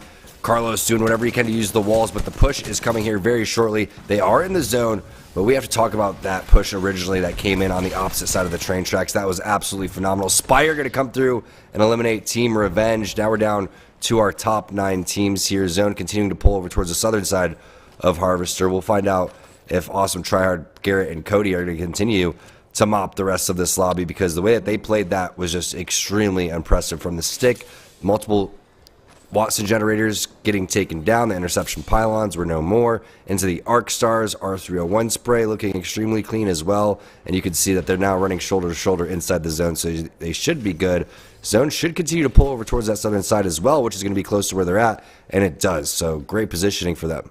Vermouth, I believe, looking across the way at Redeem are in an interesting position as well, being one of our only teams to run a Wraith. They do have that ability to change up their spot in an instant when we get to the late game, but on the low ground we already know that Meowdy has taken a suboptimal position where they should also be able to throw some wrenches into the plans of Vermouth if this rotation down to the low ground does happen. I think they're actually spotted by Jeff right now, pinged out and sniped down, but nobody's taken out just yet. And Vermouth, I've got to be aware of the wolves circling around them, even down on the low ground. It's a difficult balance. Do you try and get this KP, or will it cost you your life?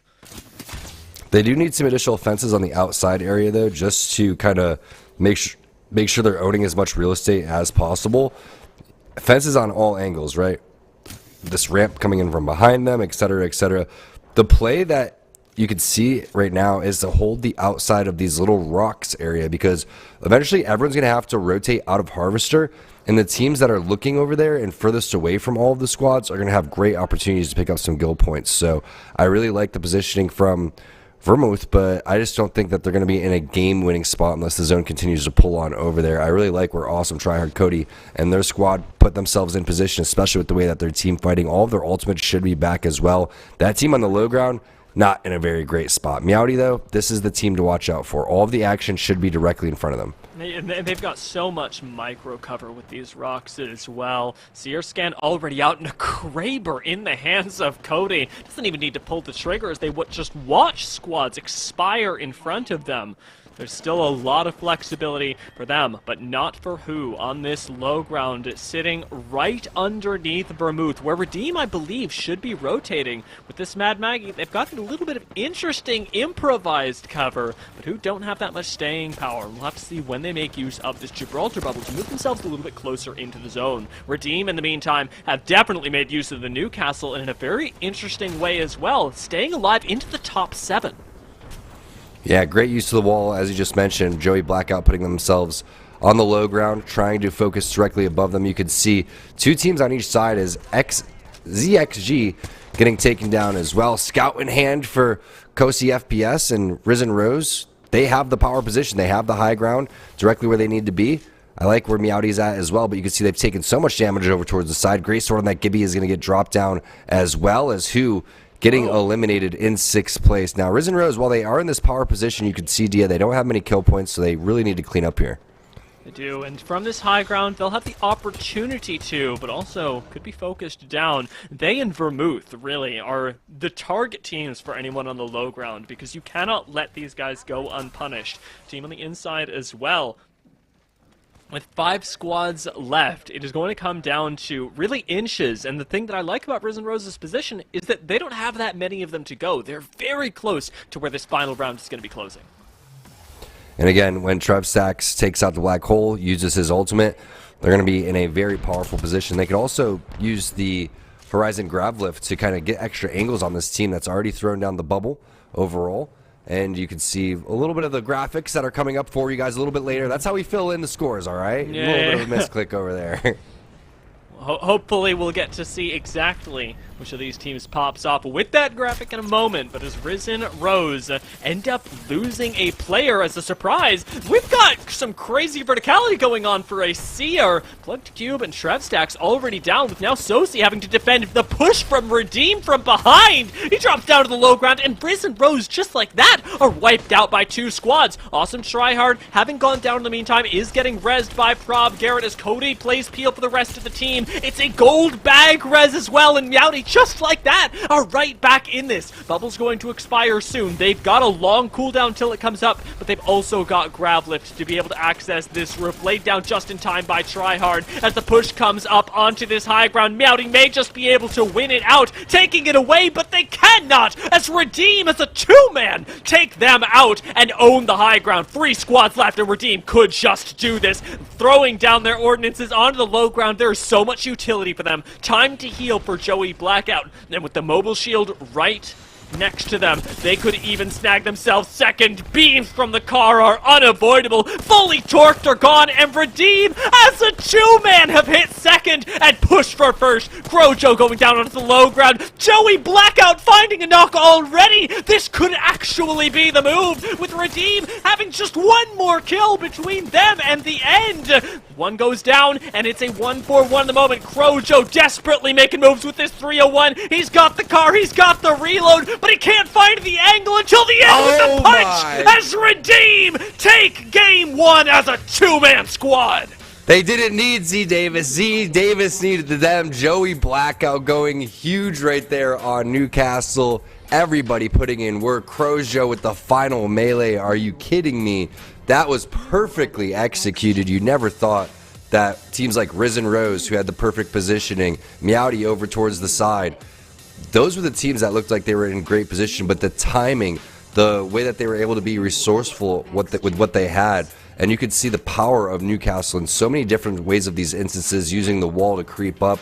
What a game number 1 here in our first day of the qualifiers. Redeem definitely redeeming themselves with some big kill points and 12 placement points. That's some Series E experience, baby. Oh man, Getting to watch that was so much fun, and the fact that Redeem were even able to access that verticality was really impressive after the tough mid-game that they ended up having, losing a player in Harvester and holding on to that spot really difficult, but we saw some big heroes come up around the map. Meowdy obviously impressing us with their multiple pushes into choke points that went really well, who also having some really nice fights around those areas. But we get to see some of the replays now and look back at our favorite moments. Even with double Watson pylon, double Newcastle wall, it seemed like until that endgame nothing could stop Meowdy. Yeah, Meowdy looked like they were in such great position. When the gold bag res came through, you thought maybe they would have been able to take this one. But the way that they were able to take these team fights so cleanly was impressive. And Dia, they didn't call them Team Tyson because of their boxing skills, all right? They were the chicken squad, basically. But they did not come in like chickens. They came in like straight Mike Tyson out there. Great performances to be able to take over the high ground right there, understanding the situation. The last team on this high ground typically ends up winning. The presence of mind from Crozio to look down with this car, lay down the shots, the confidence that they showed immediately. Joey ends up not going for a heal. Instead, he just continues to fight it out. And while that's happening, you could kind of see the other team looks like they're nervous. Then all of a sudden, Joey drops in from behind, takes out the PK, puts in some serious work. Crozio's still over towards the sky. And this is the perfect type of scenario with this weapon. With R301 Carbine, you're going to be in such a great spot to go and lay down cover fire and hip fire. That's what Crozio's did. And again, you can't really ask for a better performance from two teammates. Z Davis has to be stoked watching his squad do that. It's incredible to be able to pull out a 2v3 performance in any scenario, but especially a competitive one. The way that Redeem were able to handle themselves in that game was absolutely deserving of applause. I wonder what else it was deserving of, as I look forward to seeing how Yeso breaks down that incredible win. It's pretty rare that you see a two-man able to clutch up a late fight like that. It's rare that you see them win a game, and even, I would say, more rare that you see them putting up the kind of KP that they did in a performance like that. Crow and Joey Blackout clutching up for the squad, despite Z Davis going out earlier in the game, put his dead body on their back and carried him to the finish line in this first game. What a start here for Redeem. And of course, as T-Squared and Dia talked about, this is the former Team Tyson. They're trying to re-qualify after a rough second half of Season 5 and get back into Series E.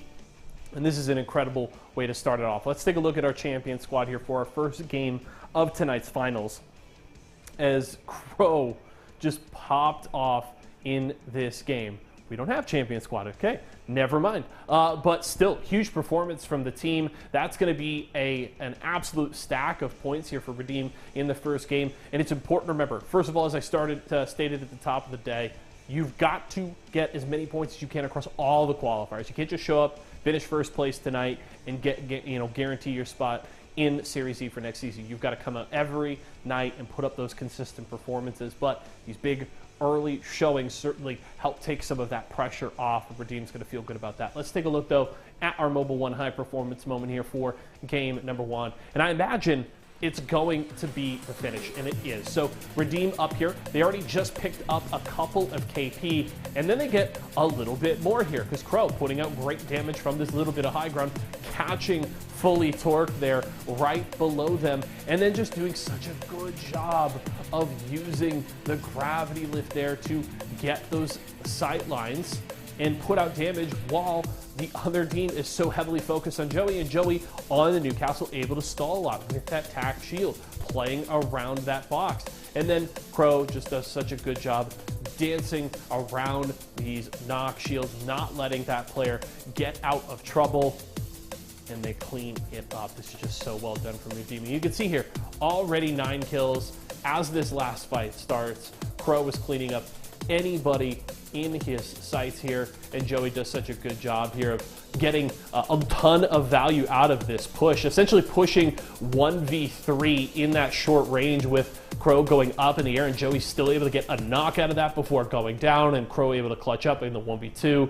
That was just such a well-played fight from both of them, so well done there for Redeem. We're going to go to a quick break right now. When we come back, we've got game 2, just 4 more to go in our finals tonight.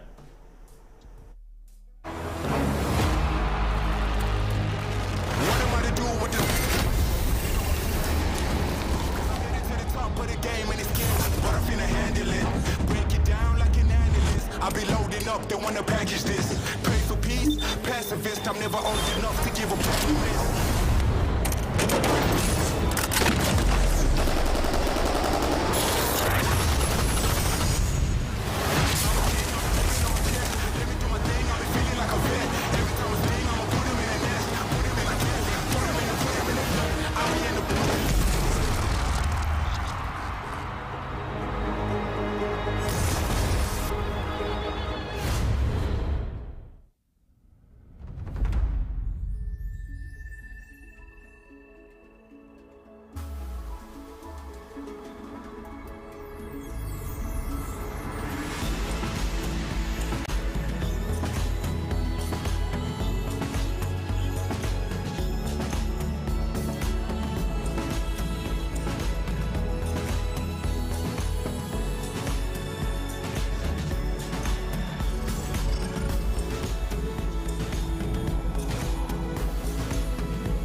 Welcome back to Series E Preseason 6 Qualifiers, where we've just, well, jumped over Game 1, punched it in the face to finish it off with a great win by Redeem.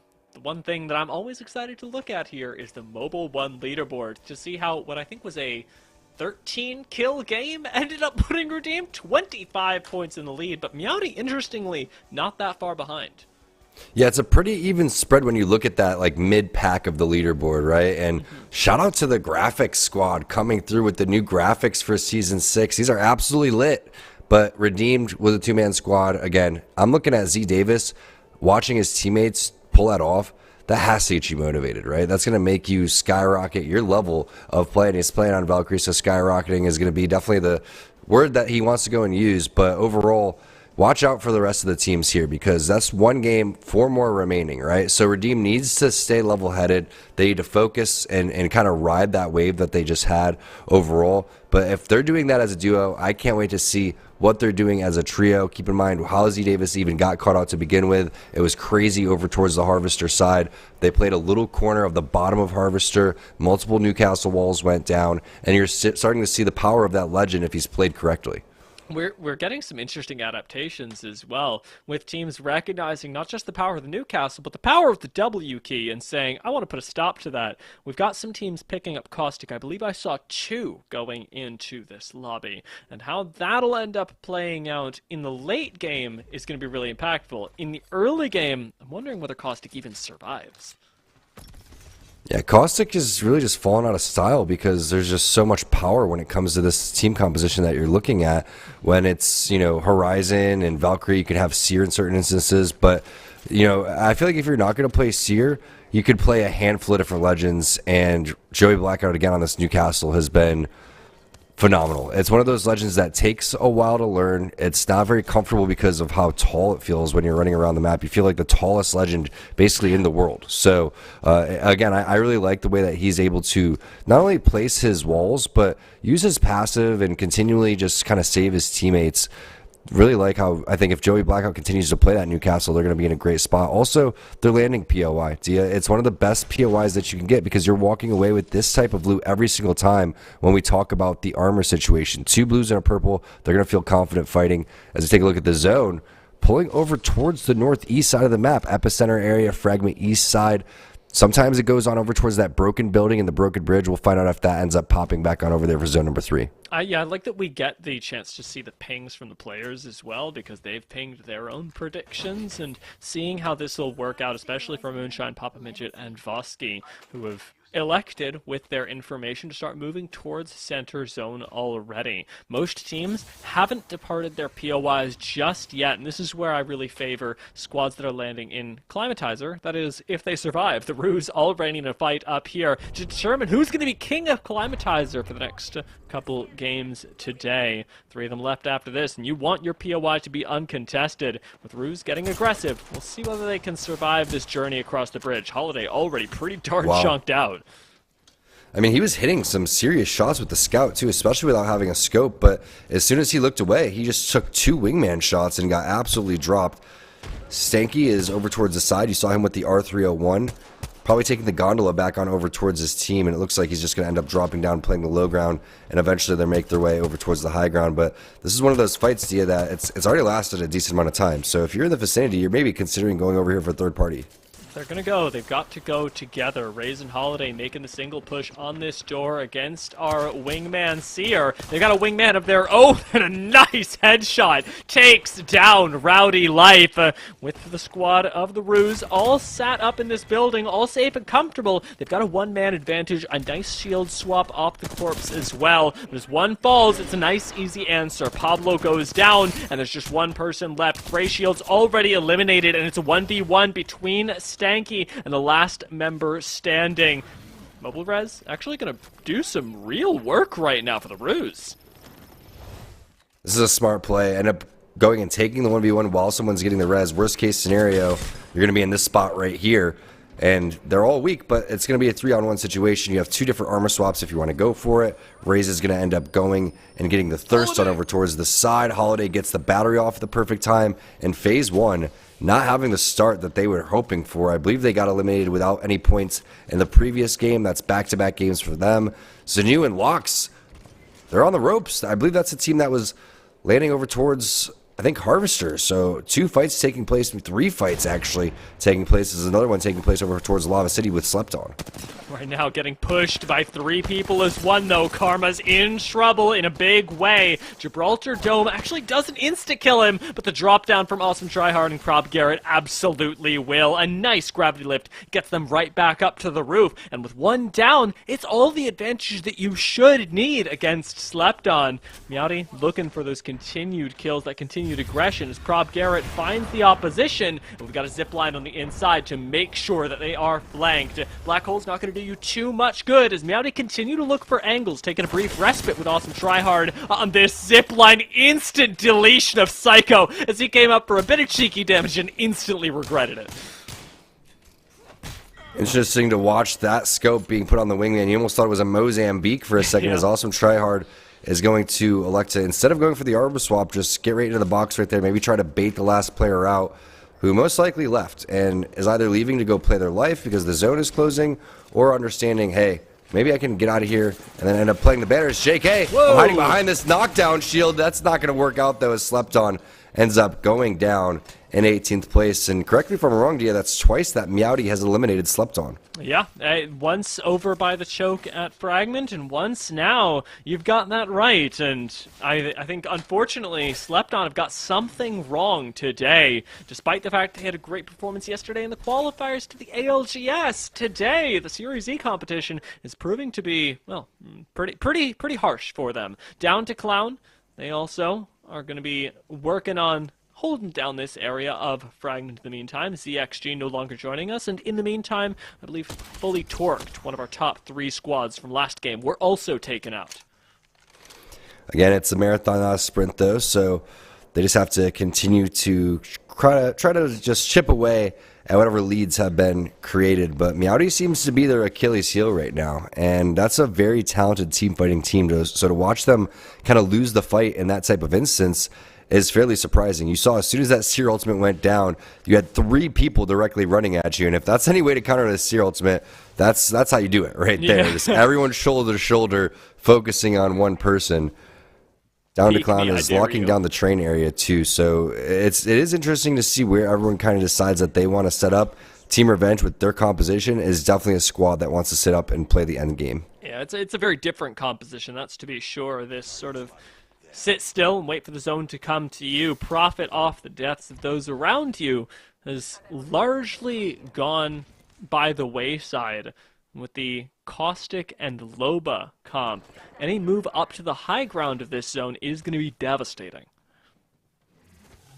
Sniper Gang, who was eliminated outside of the top 10 previously, kind of by that choke that you were talking about, Dia. They're looking to make their way in over towards the zone. Still just in zone 2, so if they want to go all the way to the back and Valkyrie out, that's definitely viable. And you can see a lot of that northwest area is completely open. All of that clutter towards the southern side is exactly what the Sniper Gang is trying to avoid.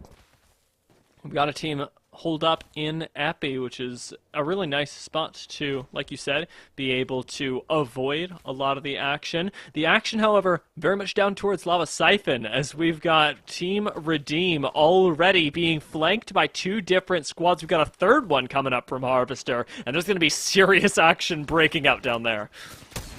You can see the zone definitely pulls over towards that fragment side. Great job to get the toesies right there from Joey Blackout into impact. Multiple squads in the area. It's going to have to be the Newcastle wall here very shortly. He's hitting the Phoenix. The timing is coming in from behind. Sniper Gang is there. Guy Choose is there as well with the missile swarm. And now this is looking like Redeemed is going out here very shortly. Aspire Esports being the first team to end up getting eliminated. Z Davis has already been knocked. And the rest of the team is just going to skedaddle. We've already seen them do it as a duo. Maybe they could do it again, but this seems to be a little bit different. Joey Blackout's out this time. You can see the gold knockdown was in use too, so they weren't even able to get out of there with the Newcastle wall, no reses, anything like that. The big pinch coming in from Sniper Gang. It's a good thing they had a 25-point game last time, because right now we have just barely eked into the level where they'll have a single placement point. Sniper Gang do have a decision to make, though. Do they go after this one member? Do they go for the res ship that is dropping right next door? As it appears, neither. As they sit back, take their loot, and then will make a decision. Sniper Gang do have really the world as their oyster, but they do also only have 30 seconds to make that decision, as this zone's going to be pulling us even further up, and if you're not in Fragment, you're not going to be doing too much. And it depends on the heal situation here for Crows, Joe. I mean, you really want to try to get these banners. Problem is, the zone's already shrunk. You don't have a mobile respawn beacon. I really feel like they're going to be camping those banners anyway, and that's exactly what they're doing. Understanding the situation, we could just go back, get all of this loot, sit in the storm, and then hunt these players down. It's Tyler is going in and trying to get this last horizon on the horizon over here. Unfortunately, Crows Joe ends up turning the corner. We'll find out if he can clutch this out just like he did in game number 1. But this is another team to watch out for. Meowdy. They've already picked up 1 squad wipe on a team that's extremely talented. They're looking to try to get rid of the Seer ultimate here very shortly. And this seems to be kind of the flavor for Cody. This is twice now. He's had the Havoc turbocharger coming through. Had the wingman in the back pocket last time. This time he's electing with the car. It's a pretty nice roll for him. It does, like you say, give you that optimal DPS. It also lets him pull off flanks like this, especially with the cars taking a little bit of damage from that charge rifle. But for right now, it is a real nice, easy cleanup on Risen Rose for Meowdy. Still sitting in the choke point right outside of Fragment. They've attracted a lot of attention to themselves and need to reset quickly. Awesome Tryhard is taking a moment to heal up, and Cody and Garrett need to put up the defense of a lifetime as another squad comes in from the south. A defensive bombardment, the perfect thing to stop that push. Yeah, he called for defense, and that's exactly what you're going to end up getting, Dia, as the batteries are being hit by Awesome Tryhard. Cody is absolutely cracked in terms of being able to check where all these heartbeats are, knows exactly where this team is going to, has the head glitch stats yet that he has to work around, but he is able to break that horizon. Ends up stopping the heal, finding out where that player is moving as well. If he wants to toss down his ultimate, he could go for that here very shortly, but that's going to be tagged.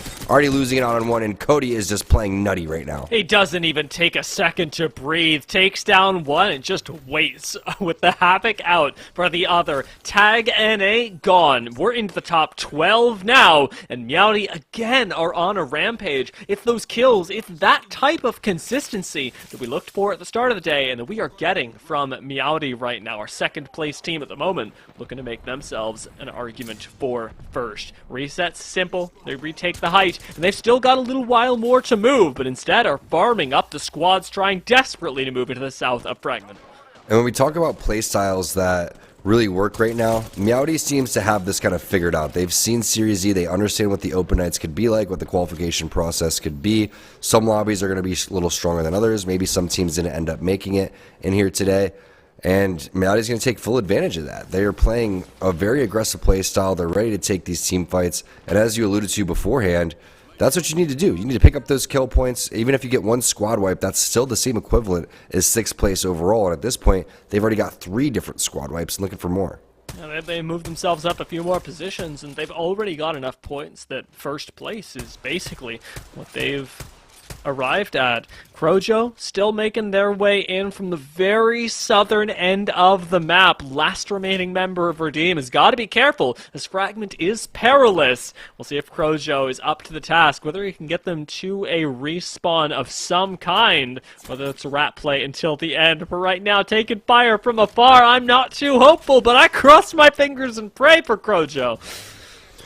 He doesn't even have to shoot. The dude's just going to come through with his fists. So that's what he specializes in. But what a job, at least trying to continue to pick up more kill points. We've seen, you know, what 1 point can do in the ALGS qualifiers yesterday. Every single point matters. We've even seen when we looked at Series E Season 5, what it was like for a team like Mike and Ike to kind of scoot their way through and secure their way into the next season, as well as we see. I'm not even going to give it a try. All right, here it is. Yeah. Perspicacity.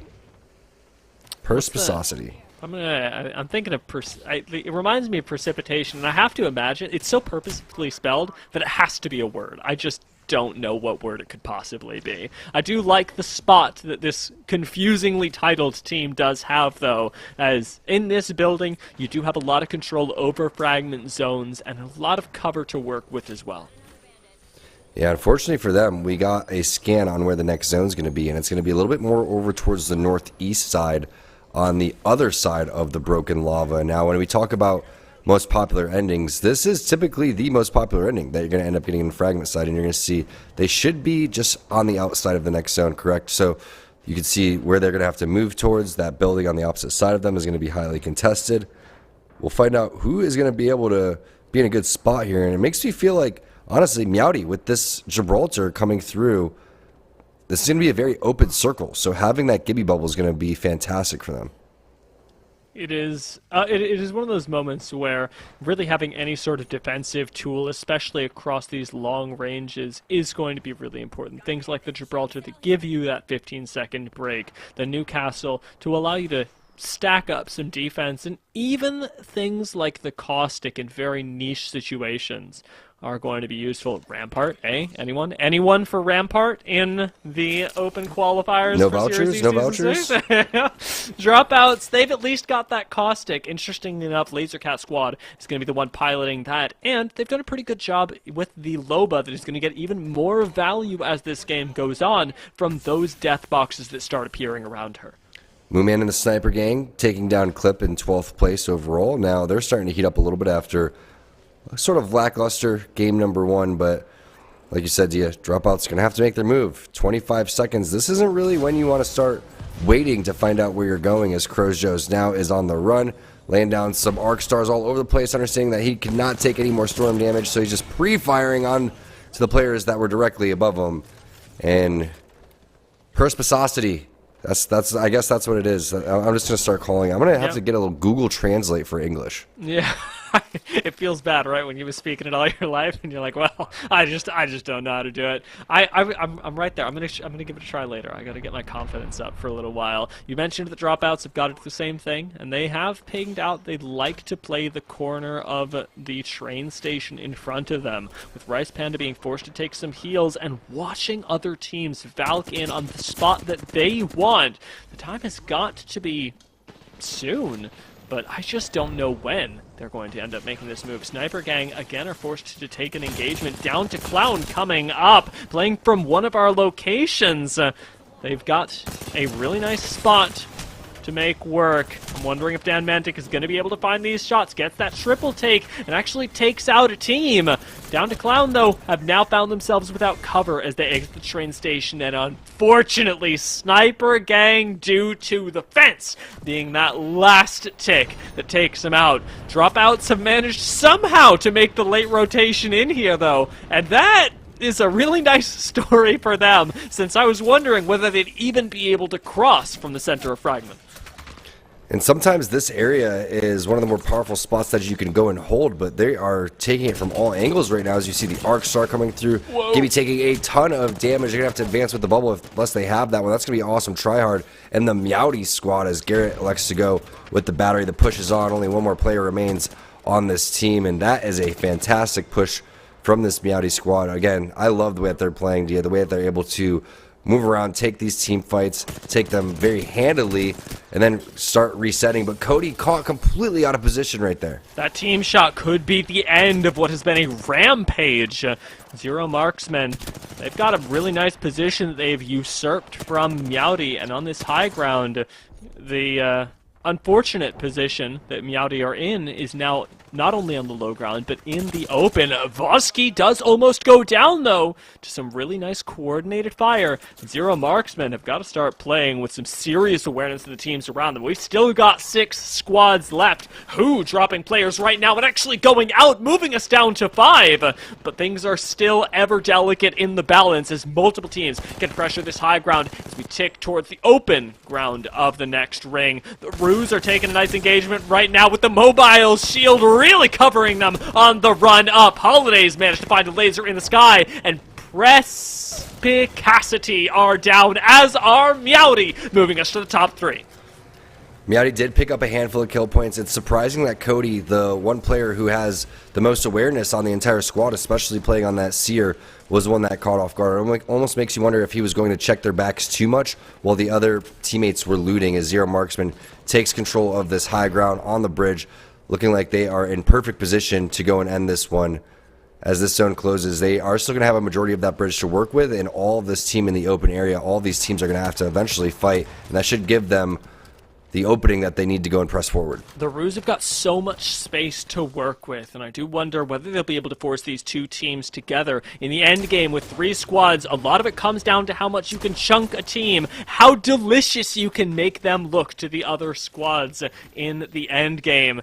And with Stanky taking a second, popping the bat and getting that Peacekeeper reloaded, there's a fight around the edge of this fence line that is just going to devolve into chaos. Newcastle wall comes down, but the Ruse have already taken so much damage that the Peacekeeper may not be able to defend them anymore. Race is down, and already, with all 3 of them wiped, the Ruse are gone just like that. Zero Marksmen have the reset. They've got this Newcastle wall to play around, and Papa Midget on 10 HP walks into the wall and goes down. Marksmen are still down to 2, and they can still do this with the car and the reload. They take that extra ticket damage from the fence, but they also take game 2.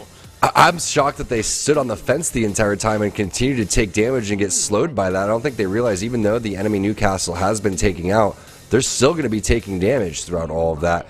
Papa Midget and their squad is able to close that one out. I mean, again, playing over towards the bridge gives them a huge advantage. You're able to see all of that action, and you said which team's going to look a little bit more tasty. The duo over towards the side looked tastier for them. They come through, grab the kills, get the armor swap before the enemy team is able to come through and take them out, and they move forward with that win. And it's great positioning. Again, just coming over there, eliminating the team that was, I believe it was Meowdy that was over towards the side. They went, took their position, and if they didn't shut down Meowdy, Meowdy would have ran away with this one with like a 30-point win. I mean, you said it just before. It's an incredible spot to have up on the height.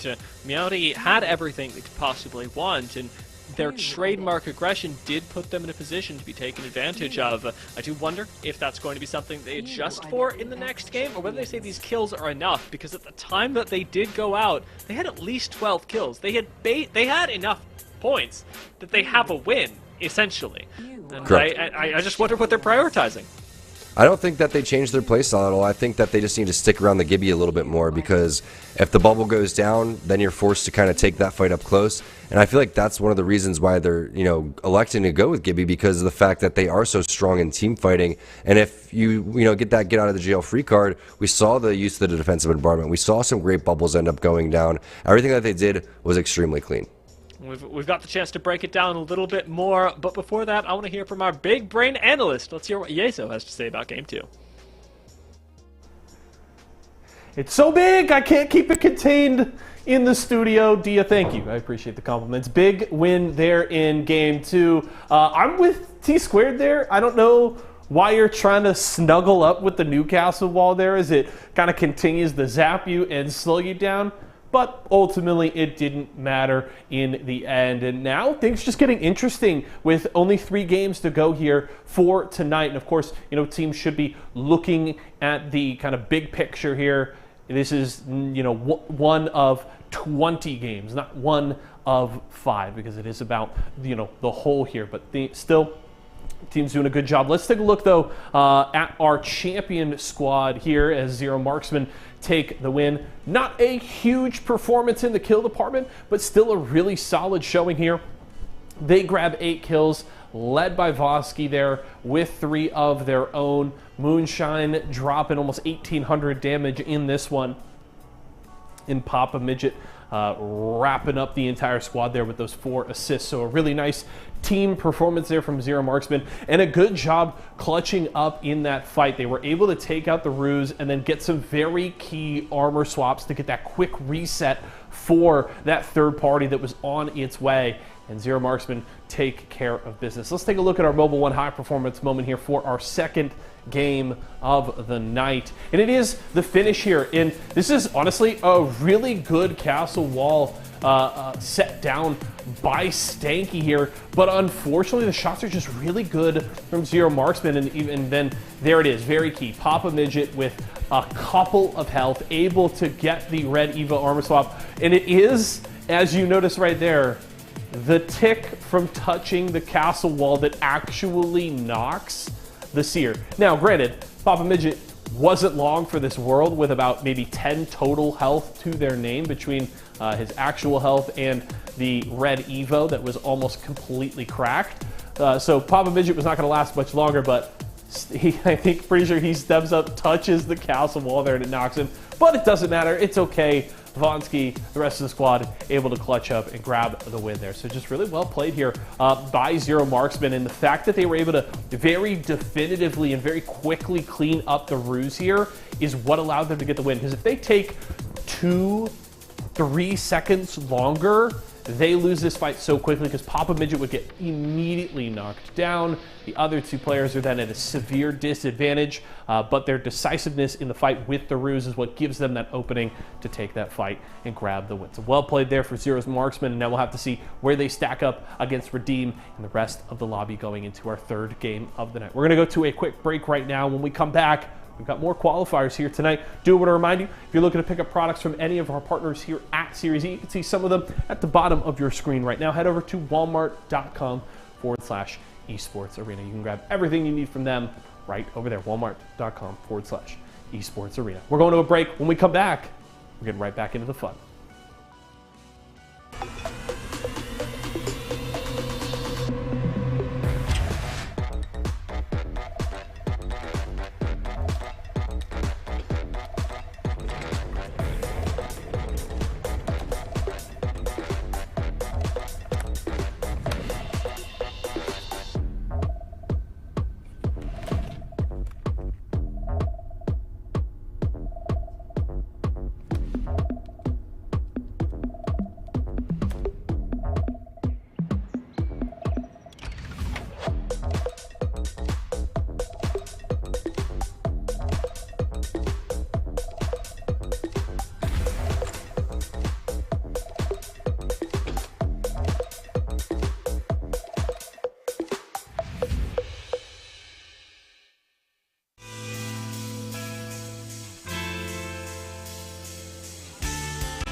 2 games down, 3 to go as teams race to accumulate points in the Series E preseason 6 qualifiers. Let's take a look at those Mobile 1 leaderboards and see where the points are leading us up to this point. Meowdy, despite the fact that they haven't actually won a game yet, topping the leaderboards with 34 points.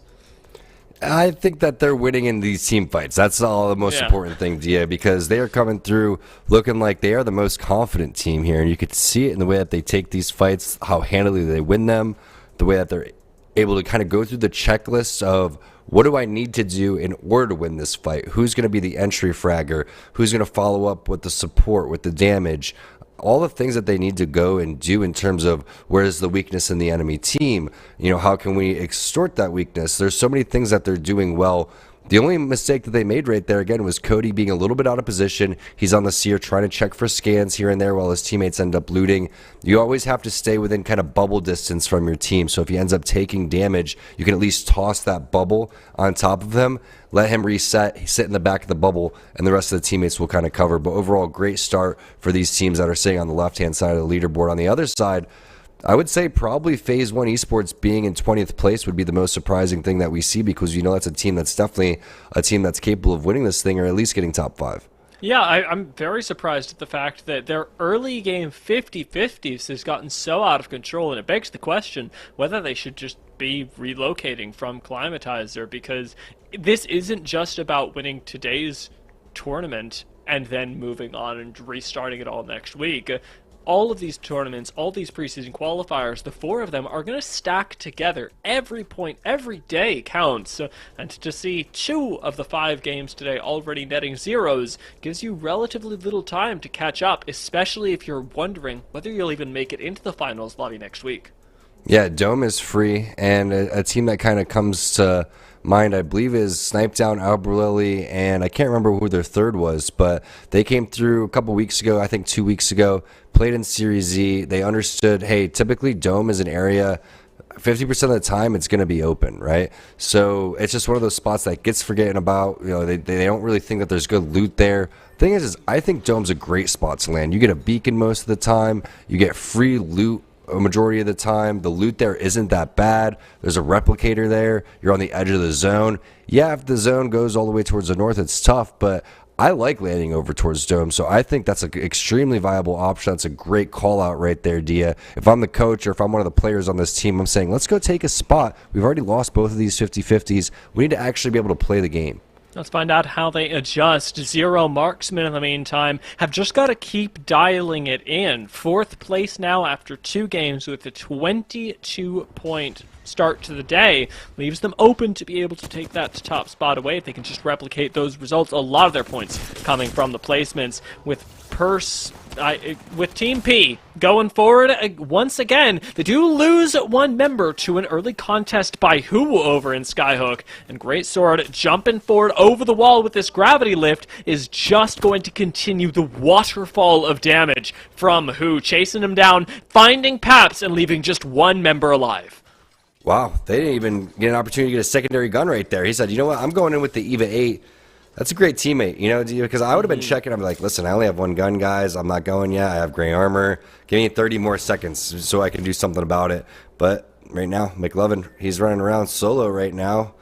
And, you know, that's not what McLovin wants to do. He typically needs his compadres around them. It's going to be a tough area right now that he's lost out on Dalton and Paps as we take a look at some of the other fights that could be taking place. Dome continues to be open. You saw the 50-50 taking place in Climatizer. Not only that, it's a 33-33-33, basically. You got 3 teams up there. There is a ridiculous amount of crowding happening around here, and with Phase 1, I believe, already finding knocks earlier in the day, Climatizer's looking, I dare say, even less theirs with the arrival of more squads, with even more attention being paid towards them. They don't actually eat any shots on their exit for now, but Bach is the lucky one, and Rowdy Life does lose all of his shields. Pablo taking a fair chunk as well. Height is going to be really nice for the team with only 1 point so far, but you will cling to that 1 point with your very life as they move towards Epicenter. I believe another open POI. Yeah, this is the team that you got to watch out for. After having bad performances in the first 2 games, they are going to be playing angry, and rightfully so. I mean, this squad has put up some serious numbers inside Series Z. I'm curious what their best placing overall is. That's going to be a good start. Picking up that flatline purple mag. Not a lot of ammo, so you're going to have to find ammo for that one. But passed up a light magazine of his own. And right now, the loot is looking good. I mean, the armors are not the ideal situation as dropouts. They're going to get eliminated by Crow's Joe and their squad.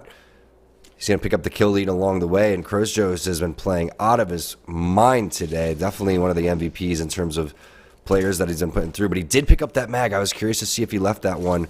I like this combination. Flatline R99 should be pretty useful here.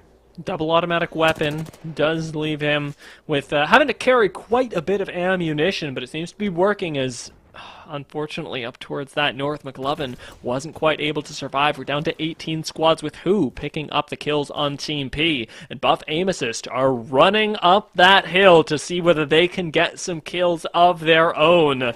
They've already got sight lines on this building and have closed an incredible amount of space, with Cyrils starting to fly out. I'm not sure whether even having full data on Buff Aim Assist is going to be worth much.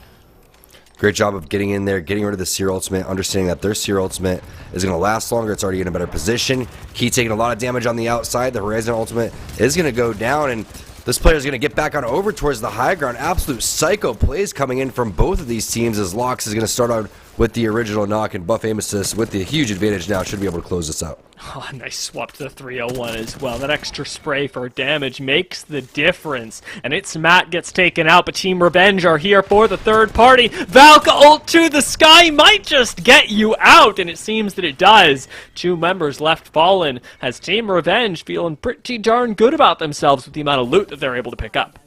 Yeah, and now there's another team that enters the fray. I mean, that fight took place fairly quickly, but you could see from the zone, this isn't just where zone number 1 is going to be. This is where zone number 2 is, plus the beacon. Not only that, Dia, this is one of the most popular endings inside of Tree. Multiple endings outside of these buildings over here. So by far one of the power positions in terms of the checklists of what you're looking for as the bubble is going to go down. Great shots right there from Plugged Cube onto the back. You also have Trev Stacks play on over towards the high ground. If he would have got a little bit more aggressive, they would have been in a great spot, but instead they're going to allow this enemy team to get away on over towards the double buildings, over towards the side, and it doesn't look like from the player outlines that there's going to be any more squads over here. But the Lobo Ultimate over towards the outside could be a little bit of bait. Just kidding, there are multiple teams just coming back in from the northwest side of Thermal Station. So this is a highly contested building right now, but they're doing a great job of staying alive. Meanwhile, Psycho is going to get knocked. That's going to be phase 1 continuing to heat up after, again, their poor start.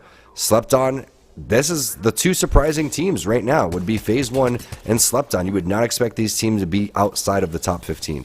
No, and with the fact that they are, Slept On's having a difficult time fighting a literally uphill battle into phase 1. Well, it is a trade so far. With Bach going down, Pablo's still got a limited amount of heals left, should be able to survive, I want to say 2 more minutes in this zone. But that timer is going to start ticking down further and further as they take damage, as they're forced to share heals with Rowdy Life, who's been chunked out as well. Missile Swarm doesn't quite hit, but there's no res going through. I do wonder whether you just leave Bach to try and pick up later. Pablo, whittled down to flesh, playing on the low ground, loses a teammate and gets jumped on by 2. Slept On, they win the fight, but Bo doesn't have the time to heal, and he's gonna go down as well. Mutually assured destruction for Slept On in phase 1. Tough break right there. Again, no heat shields if you're new to competitive Apex, ALGS, Series Z. We all keep it to the same format. You're not able to find heat shields on the map. Mobile respawn beacons, they are okay, but if you're wondering, hey, why didn't he throw one down, or anything along those lines, hey, why haven't we seen any? Well, they are banned from tournament competitive play. I think that's huge because we know that teams would just sit in the zone over and over again trying to milk as much placement as possible. But what a job there from both those teams winning that team fight, but unfortunately that zone damage, we know that it's been buffed.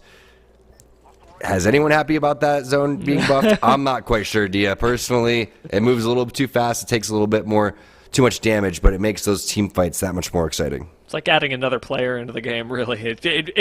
I used to say that at Zone 3, the zone stops messing around, and that is still true, but it definitely is a lot more aggressive earlier on. Not nearly aggressive enough for Who, however, is taking a look at the north side of the map. They are taking their time walking in. They actually might be crouch walking, and with the speed at which they're moving, it has taken such a long time for a team that is basically uncontested to move their way into an empty landslide in Fragment West.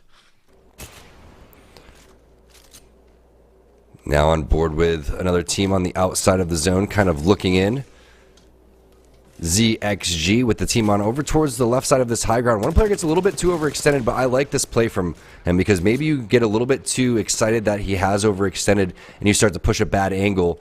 And a lot of times you need one person to kind of entry frag and take that off angle. It looks like he's found a really good rock with the high ground, and now the push is coming through. Oh my aggressiveness from Risen Rose. The bubble comes down at the perfect time.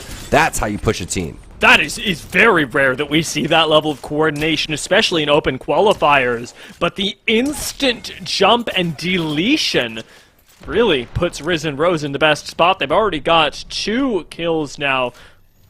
And with 1 member left on the defending team, I don't think that we're going to be seeing them anytime soon. A removal from the situation by this Valkyrie leaves LTC with 1 member left somewhere on the map. And it's going to be a difficult journey as these banners will not be recovered today. Meowdy setting us up for even more of that good stuff. Lack of banner recoveries, ZXG are gone, and it's courtesy of Meowdy. And if that play doesn't excite you, I don't know what will, D. I'm ready to go search some duos with you after this cast after watching that, honestly, because that was just such great coordination. And it looked like just a straight-up pro team coming through here with the way that they did it. The execution level was perfect, but the timing, Dia, was just phenomenal. It was like they completely caught off the enemy team off guard, and they were able to capitalize and punish that. Smart idea to get rid of all of these caustic barrels because you want to create different opportunities for your teammates to be able to push through and come through the doors when they absolutely need this one. And they're just fighting this out as a duo, so Team Revenge not in a good spot right now. And these barrels, again, acting as an addition to the team, doing so much damage for Team Revenge, although it's not enough. Meowdy end up taking them down and actually do lose Prob Garrett in the meantime, I believe to the gas damage. So as he gets picked back up, he is going to have full shields, which is a nice bonus to what was an otherwise very unfortunate death. And it looks like there was a charge rifle coming through from the window too, which you knew that if there was a charge rifle, it was a little bit of a long-range type of scenario.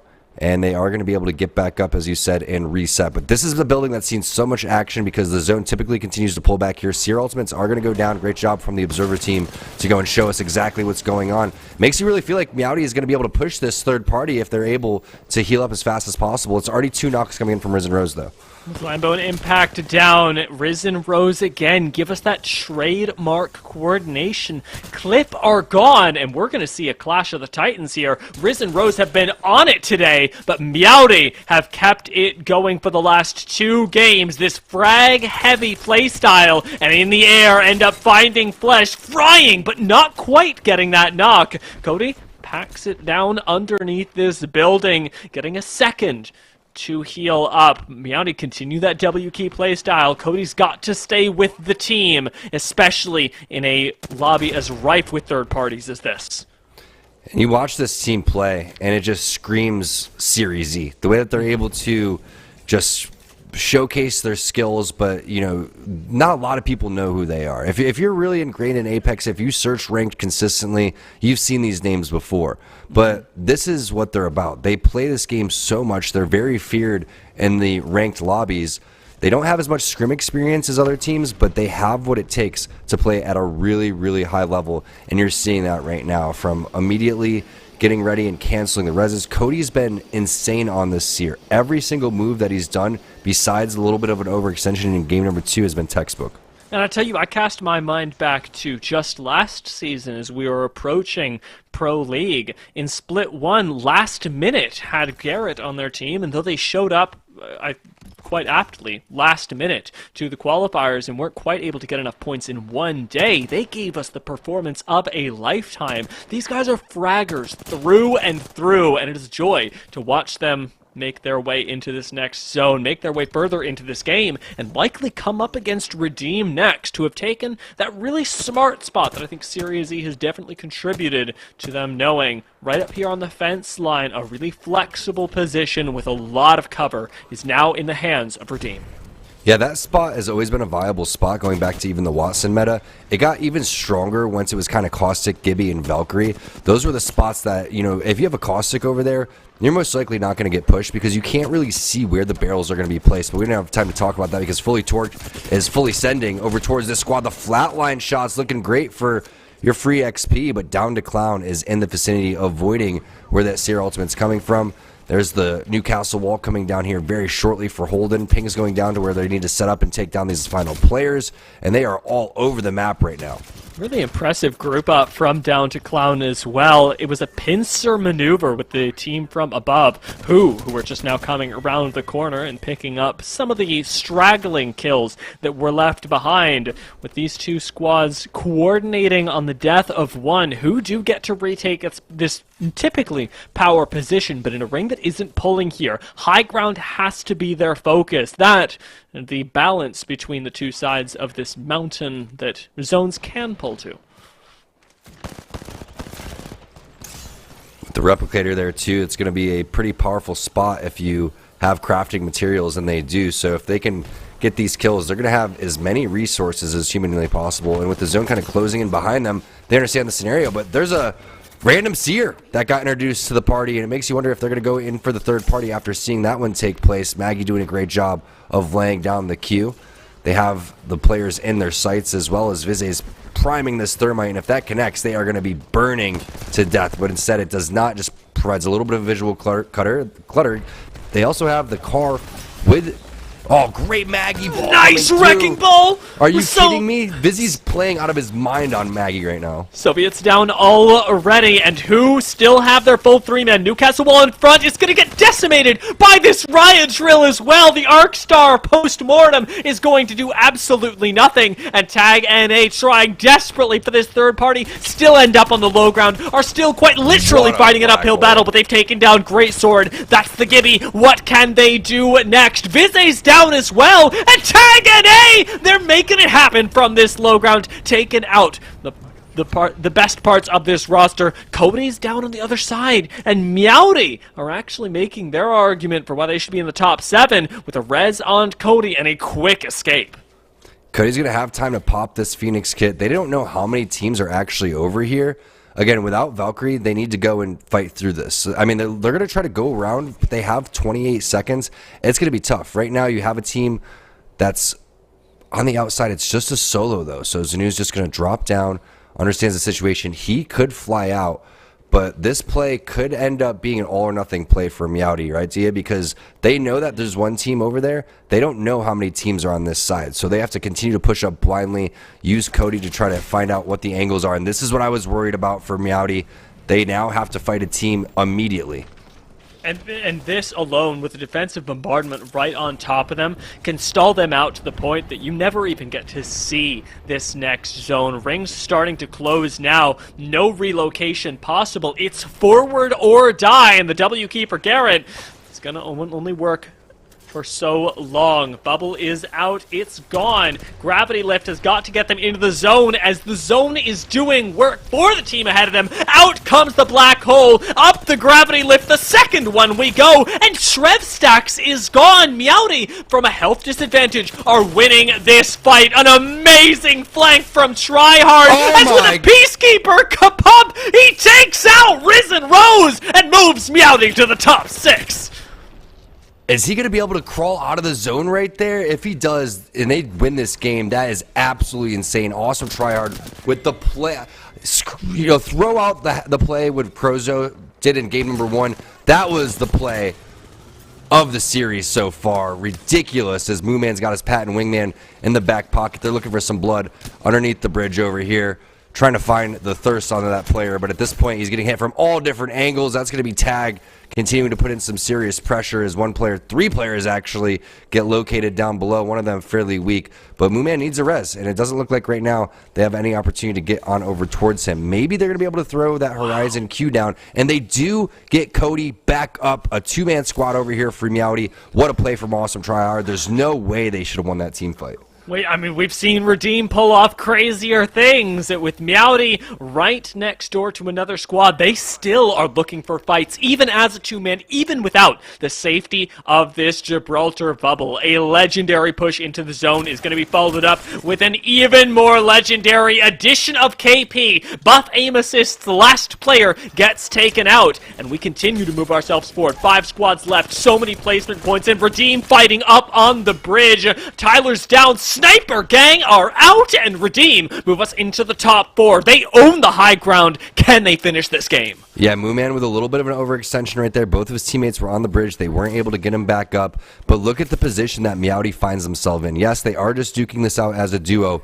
But at this point, Awesome Tryhard is, the equivalent to a full 3-man squad, the way that he played that. Can we just recap how he did that? The Horizon Q into the black hole behind them, takes the enemy Horizon Q, slides down and gets the extra speed boost off of the train track.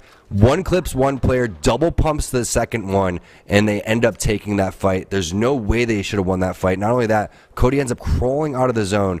And even though Cody got knocked in game 2, Dia, you saw his crawling skills, right? The team that knocked him, they were looking for him all over the place. That dude is built different. I'm praying to the Mobile One gods that we see that as our high performance moment, because my lord, we're going to be thinking about it the rest of this game, even as the final ring is going to start closing 1 minute away with 4 teams left.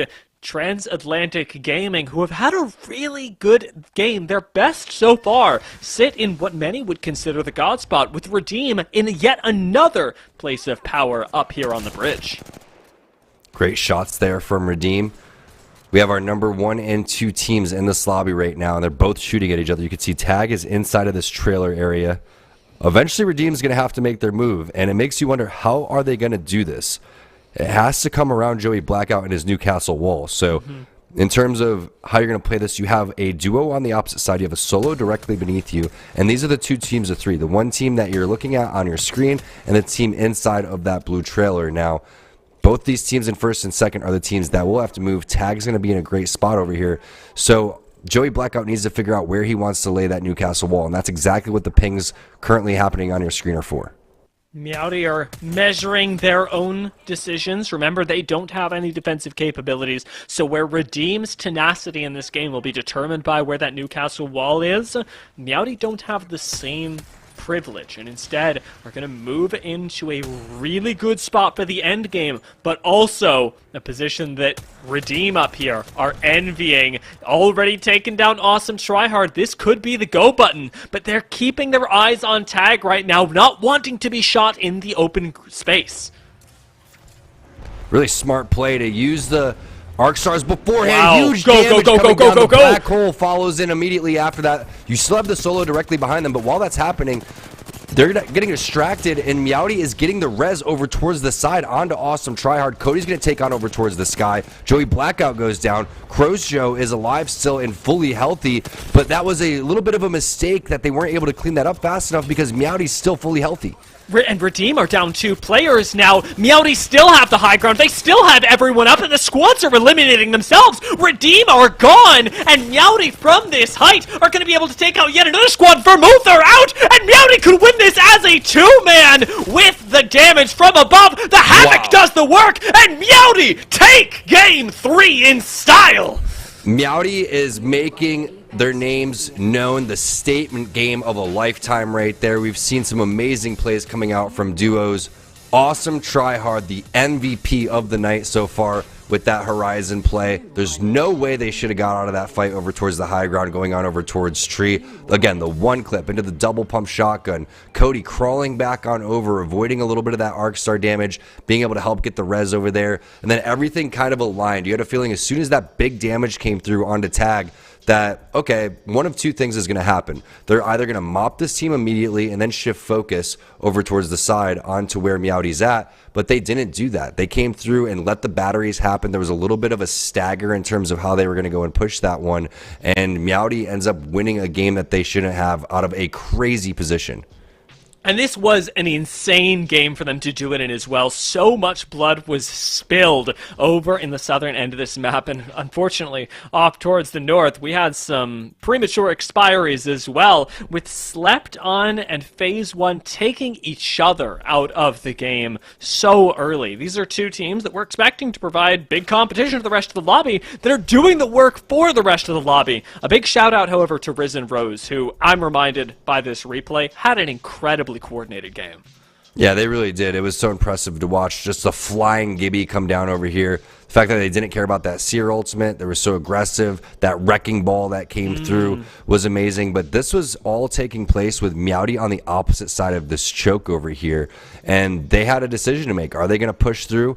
And realistically, they should have been punished for the decision to wrap all the way around. If you get put in a spot where here's the amazing black hole that came in from Tag, and Tag was able to maneuver forward. Now, we saw them getting on over towards the blue trailer. That's probably where they would have been, and they would have had their full three-man squad on the Meowdy side. But you don't want to do what Meowdy did because for a couple of reasons. You don't want to be in a position where you're forced to take that fight immediately, and you saw how much zone damage they were taking. But because they were able to make that decision together as a team, full send it, bubble came down, the Horizon Q came through at the right time, and then with their amazing talent, they were able to fight themselves out of position that was at a huge disadvantage. So you can't really ask for anything better than that performance, especially from Awesome Tryhard there on Horizon. It's October, we're coming up on the 31st, and it was the time of the surprising. I look forward to seeing how Yeso breaks this down, this insane game that Meowdy just took away, before we pop into our next two.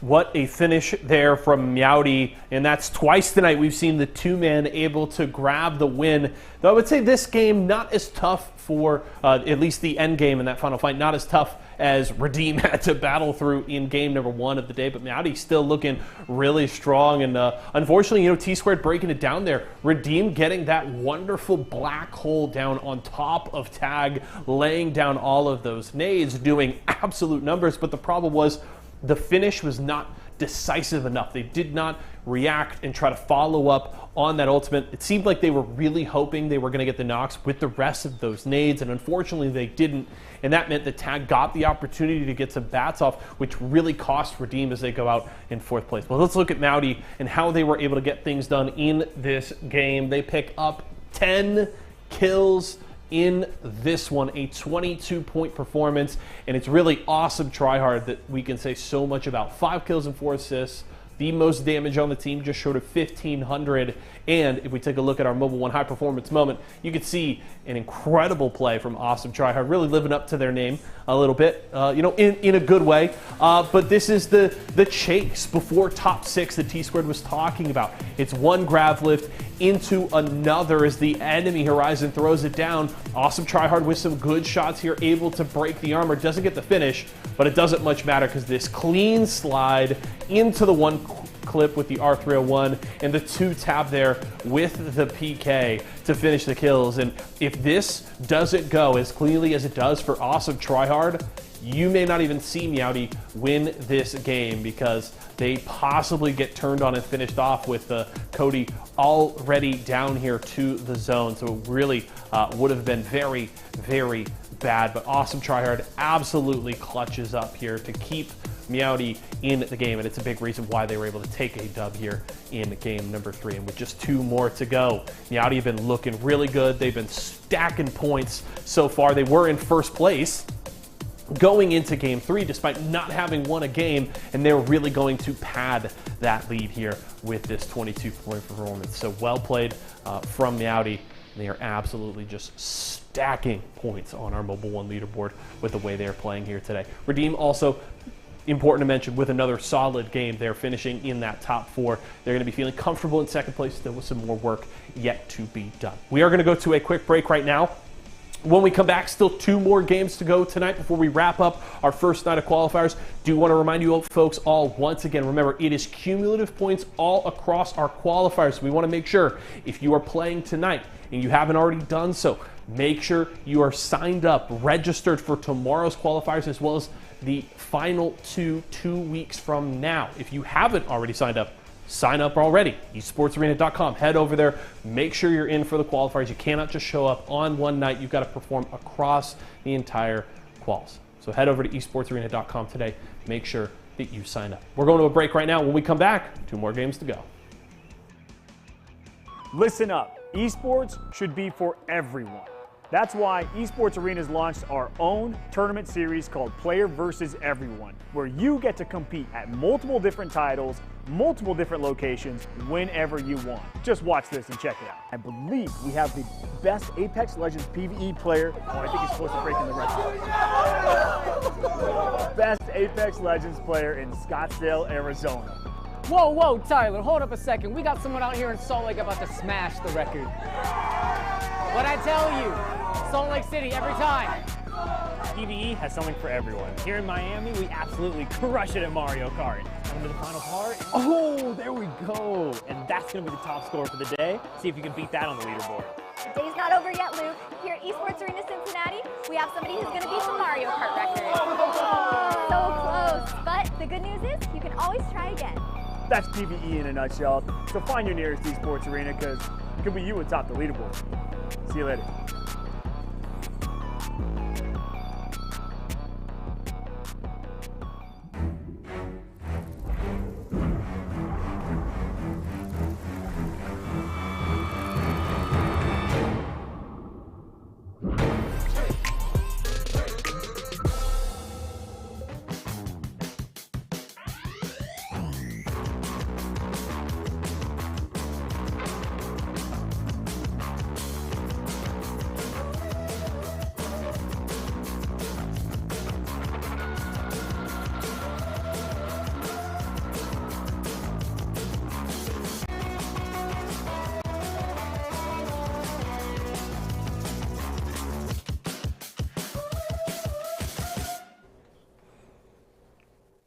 With our 2 games left to go, and already of the 3, 66% of them have been won by a duo. So let's see what craziness happens in the rest of today. Before we do, let's take a look at those Mobile 1 leaderboards and find out what on earth is going on with Meowdy at 56 points. They topped the leaderboard, T-Squared.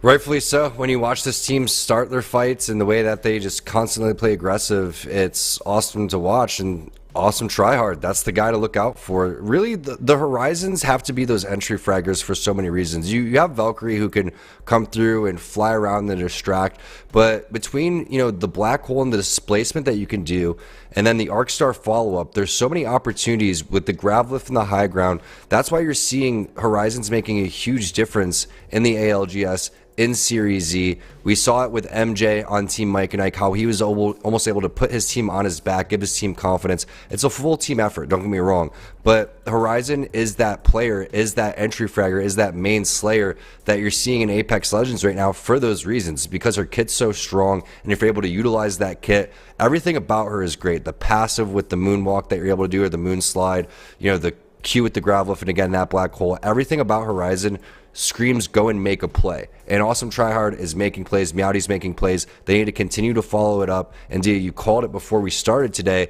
The teams that really have great team fighting skills, those are going to be the teams that stand out. And Meowdy's definitely standing out in terms of that. So far above the rest as well. Their consistency in terms of kills has been second to none. And with them finally picking up a win last game, despite really good performances, leading up to that, we get to see them again coming in off the back of that performance with some of their biggest competition having a difficult time today. We talked about this already, but watching teams like Phase 1 and Slepton eliminate each other simply can't be happening if they want a shot at becoming the next Series E sponsored team. Well, you also have the 50-50s that they were dealing with too, and it just seems like the routes are not really working out right now. And that could start, with the POI that they're landing at. It could start with so many different things, but they're just not winning as handily as teams like Meowdy are, because very rarely are they losing a player. And whether that's the Gibby that's coming in clutch, or whether it's Awesome Tryhard taking flight and just lasering people with the R301, you have to be able to win your fight, assuming that you're going to get third-partied immediately, because the majority of the time you are. And there's still 2 games remaining, but you look at the amount of points that Meowdy was able to put up, they're looking so good. And Redeem is another team that has been through the ringer of Series E. It's the former Team Tyson squad. They know what it takes to go and get a dub. And it's going to be exciting to see this kind of battle happening between these two squads, because slept on the way that they've played today, they need to get a big game under their belt here very soon, or that's going to start hurting your confidence a little bit. You do not want to fall down 50 points to one of these teams, because very rarely are these teams going to struggle.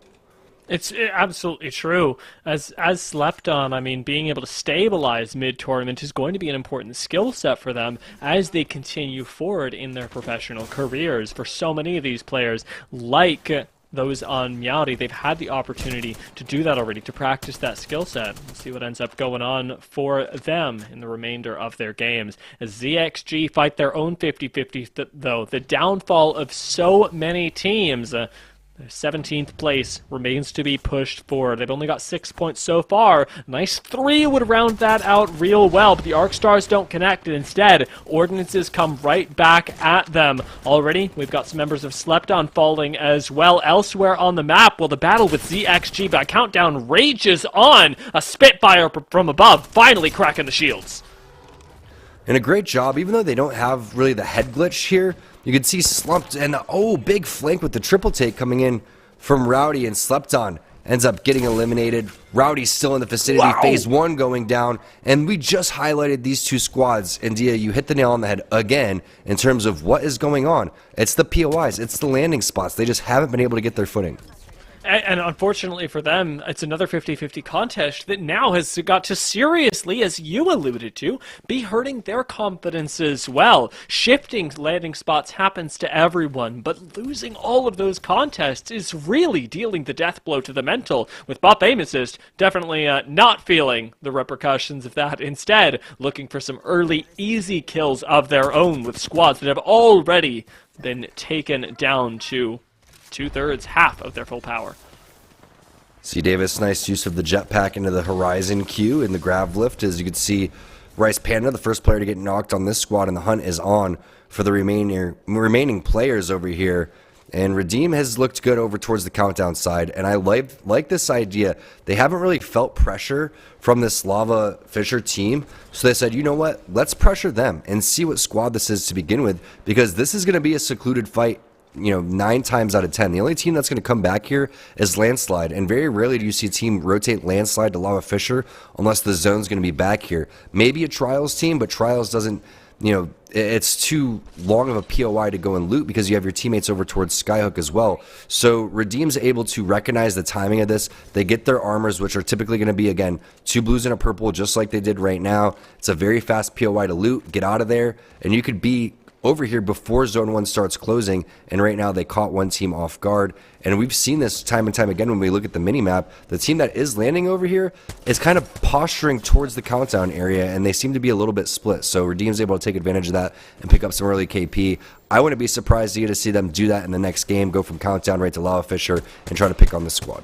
It's an underrated part of the game, but just being able to have an efficient loot path in the early game has already really helped Redeem be able to pick up these consistent points. I wonder if Spire, no, will lose a player on the way down. A really unexpected turn of events for them. But Spire do continue on the push forward, maybe able to find a continued knock. Shield crack on the bottom in the favor of Matt, as he's got a knockdown shield in his favor, ends up dropping down with the 99, whips out that flatline at close range, and gets a knock, but not in time. Spire Esports are gone, and Buff Aim Assist, they're the ones with the timing correct, moving in to finish this third party. Dropouts have gone down at the same time, simultaneous to all of this, while Lox bites the dust to the black hole.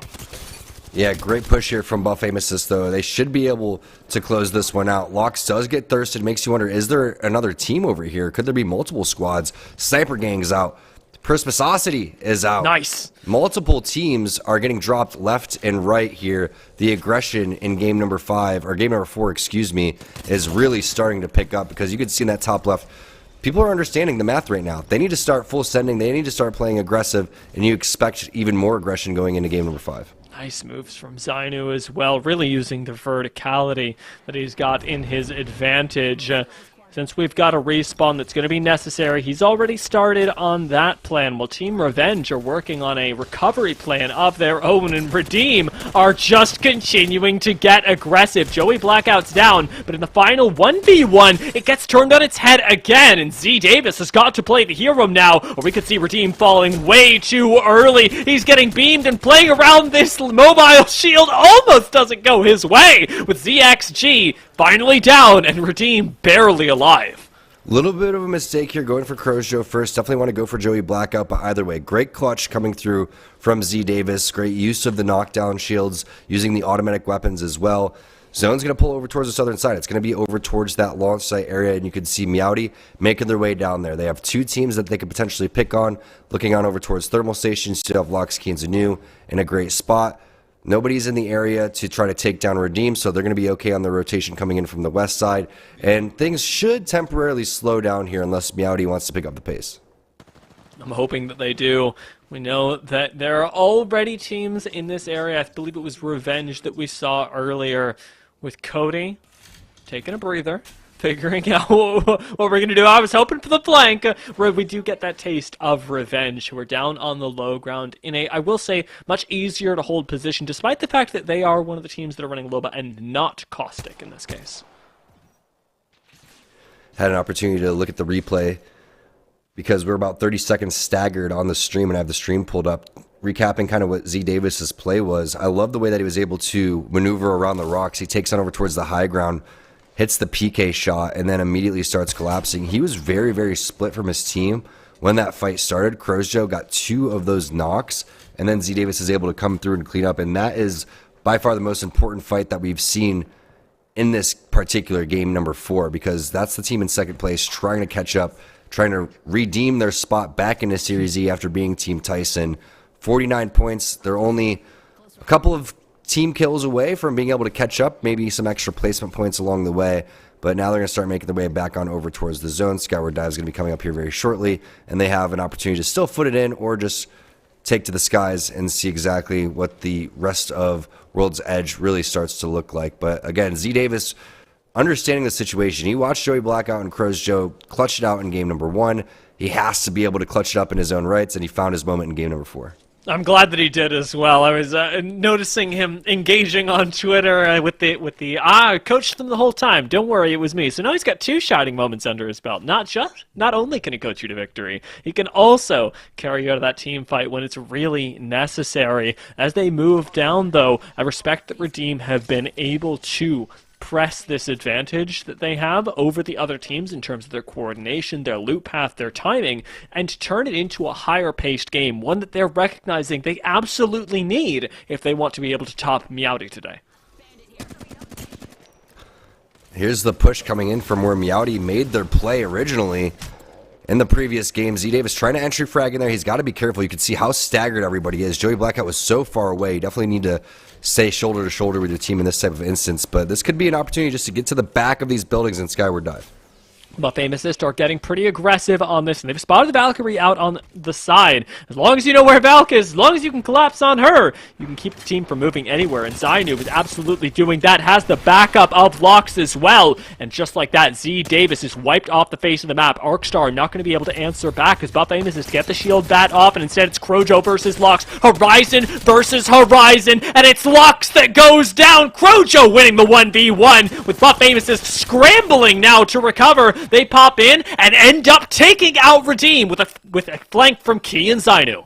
What a push. Again, that started with Ever just being a little bit too staggered. They had an opportunity again to get to the back of the buildings and Skyward Dive. Instead, Buff Amesis just flexes on them, pushes. Remember, this is the team that won the very first team fight of the day today. And typically, if you win that first 50-50, you're going to get confidence in your team fights going forward. That's what they showed right there with the confidence to go push in onto the team in the number 2 spot and say, hey, you know what? We're going to try to catch up to you guys.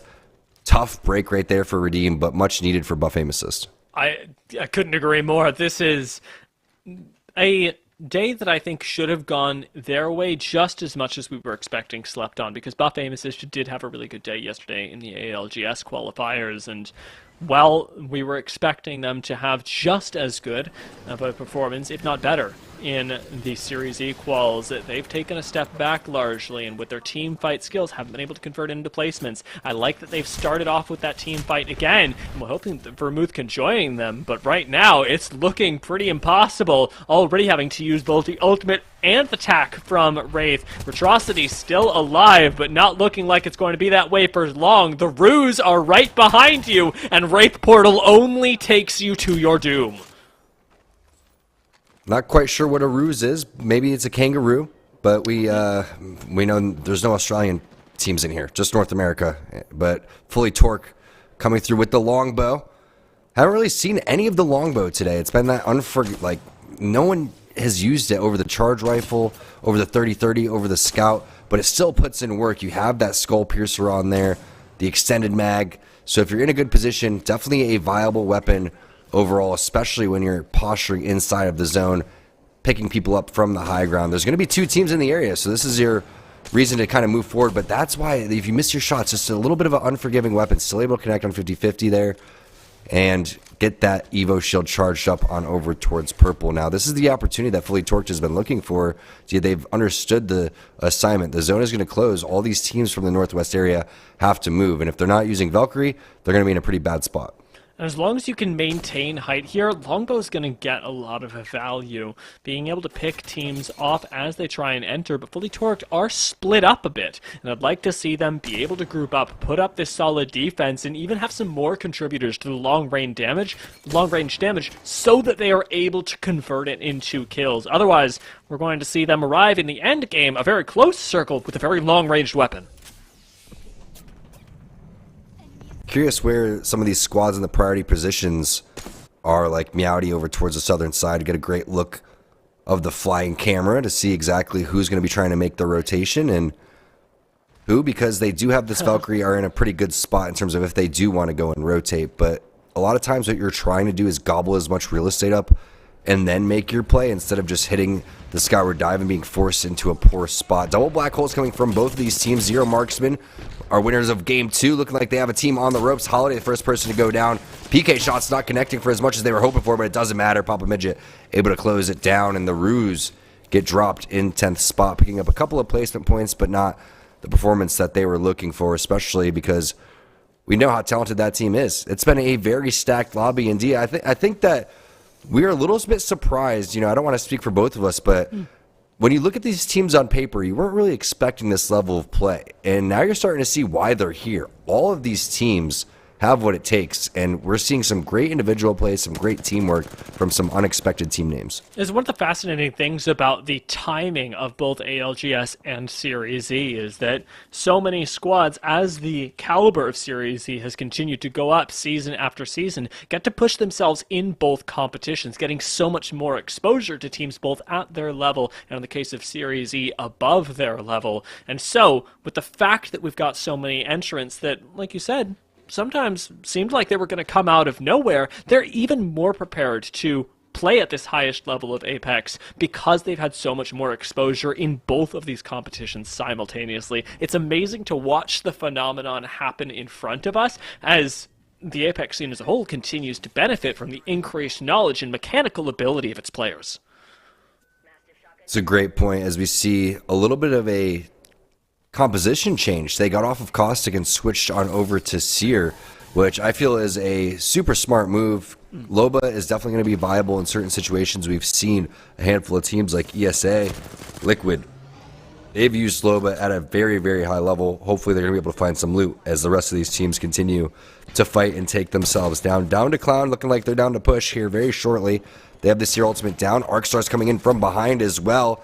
And it looks like everyone is completely split up on this squad without the battery usage from Soviet. He's just going to go elect for cells, which is a very risky play as the rest of his teammates want to continue to push up.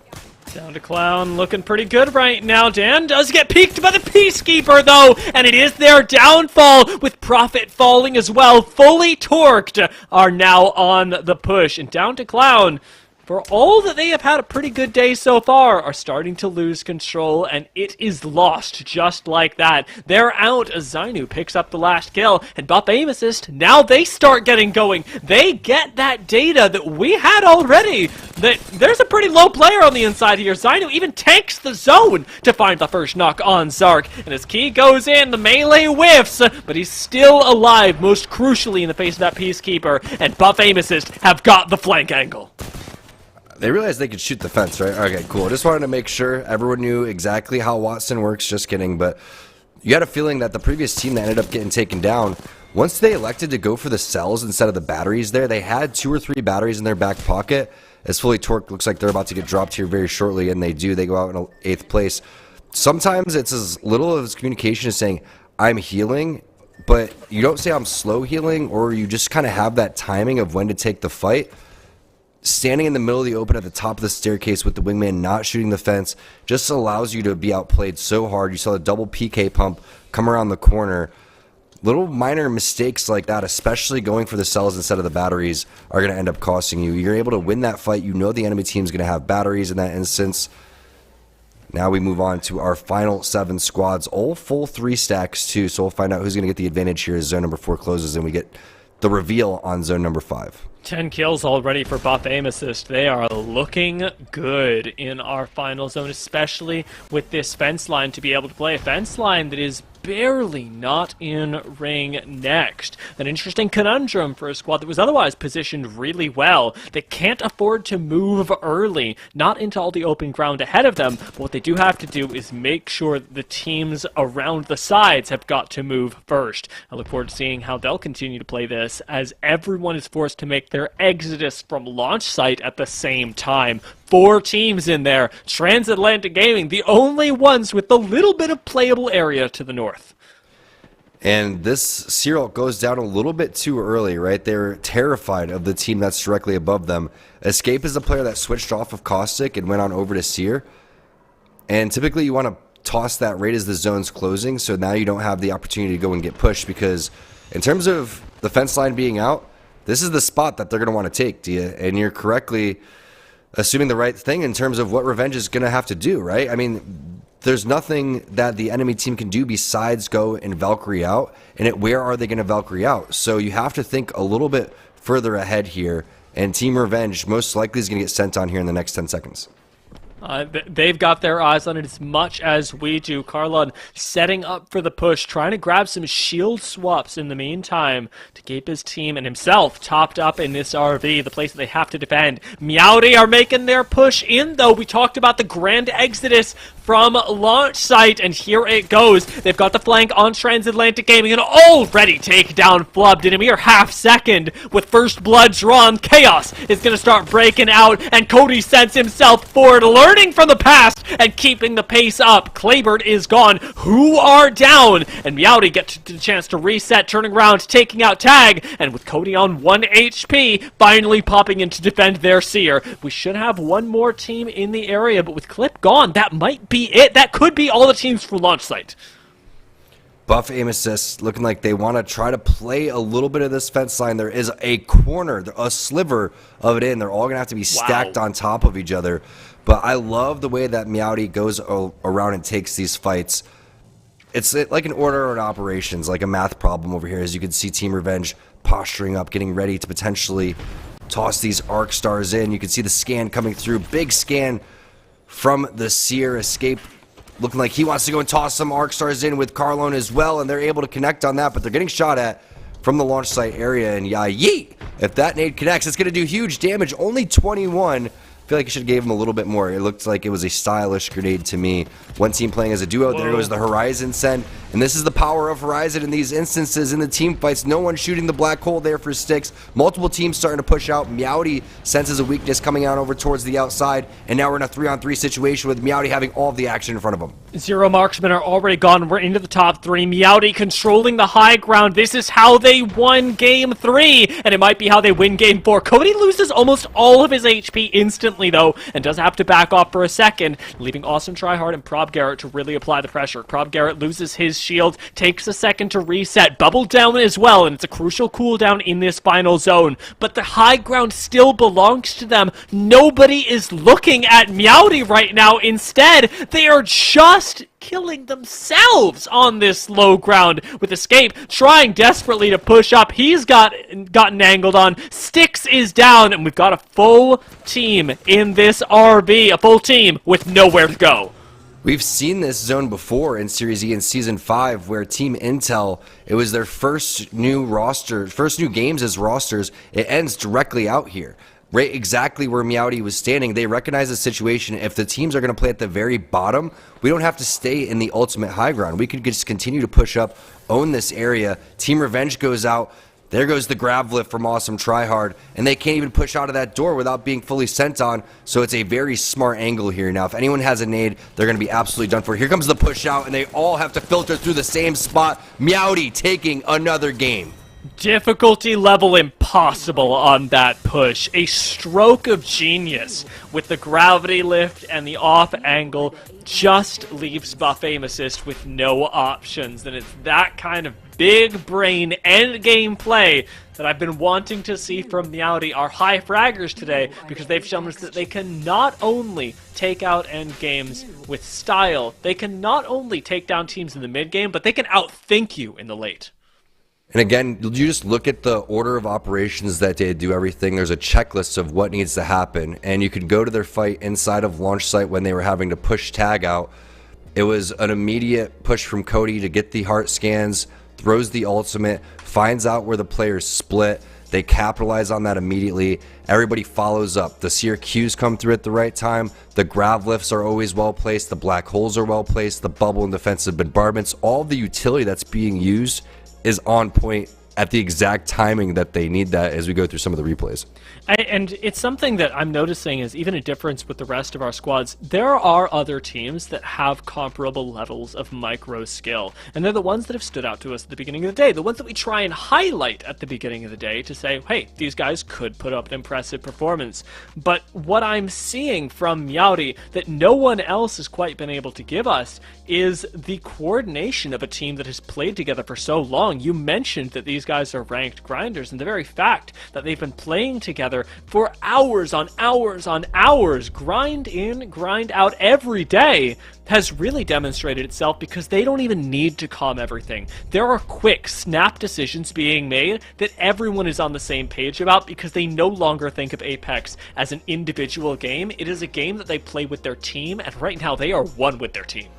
Yeah, you have to have that communication that is unspoken, like you were mentioning, because of the fact that you have, how does that happen? Again, you can't communicate unless you don't know what's going on. Like, if you know what's going on, you can communicate. If you don't know what's going on, you can't call out because you don't know what's going on. So the fact that they've gone through all the reps, basically, that they need to, all of the practices that they need to get to that point, that's why they're so smooth. And again, you're not seeing anything mistimed. Everything is timed perfectly. The enemy team is not ready for it, and they're just playing at a really high level. There's no other way to put it. I mean, we've got a lot of good things to say about Meowdy, especially after watching them win their second game in a row of the day. But we're not the only ones with things to say. I want to hear what Yeso's got for us after Game 4.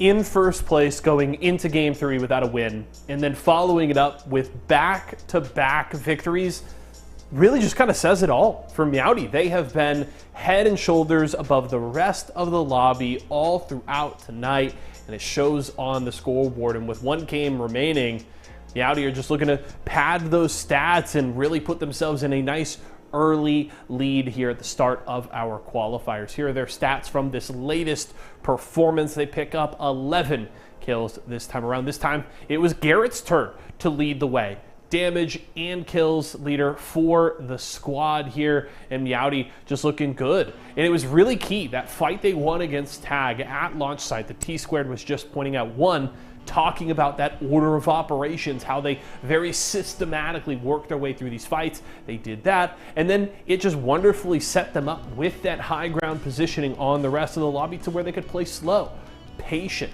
throughout the end of that game, and it grabbed them a win. Let's take a look at our Mobile One high performance moment here to end game number 4 as we get ready for our final game of the day, and it's ultimately the finish. The rat is gone, Team Revenge is out, and Meowdy is finally ready to go here. And they've got all the angles covered. This team is backed into a corner. They're between a rock and a hard place with the zone at their back and only one exit here to the RV. And it's just simple.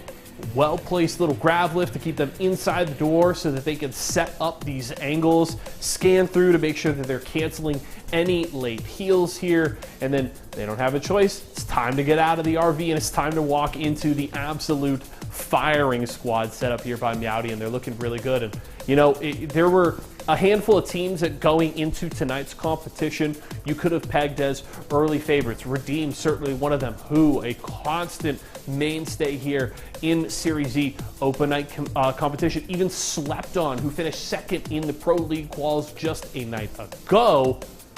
Meowdy definitely has to be at the top of a lot of people's lists just after 4 games here. Still plenty more to play, 16 remaining in all of our qualifiers, but at the very least, Meowdy have set themselves apart from the pack here to kick things off. We're going to go to a quick break right now. When we come back, it's our final game of the day. T Squared and Dia will have all the action for you when we come back.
One final time, these teams will have the opportunity to put points on the board today. After today, we're going to be moving these on for the rest of the qualifiers, but let's see where we stand going into our last game. I have no doubt, T-Squared, that Meowdy are in the lead. It's just a question of by how much. Exactly, and they're looking like a team that could potentially push on over towards 100 points, which is the pinnacle of 6 games, let alone doing it in 5. They're postured and almost in perfect position to win this one, even if they don't play. But again, there's 4 nights of qualifiers that are going to be played here. You got to try to put up as many points as possible, so you know they're going to be playing their hearts out. In terms of the most surprising teams, Team slept on in 17th place here with 8 points. Are they hungover from the ALGS yesterday? Are they a little bit down on themselves because they almost won and got qualified into ALGS, 1 point behind Esports Arena? Has to mess with your mental a little bit, especially because you're losing the 50-50s off rip. You're not playing nearly the level that we expect them to play.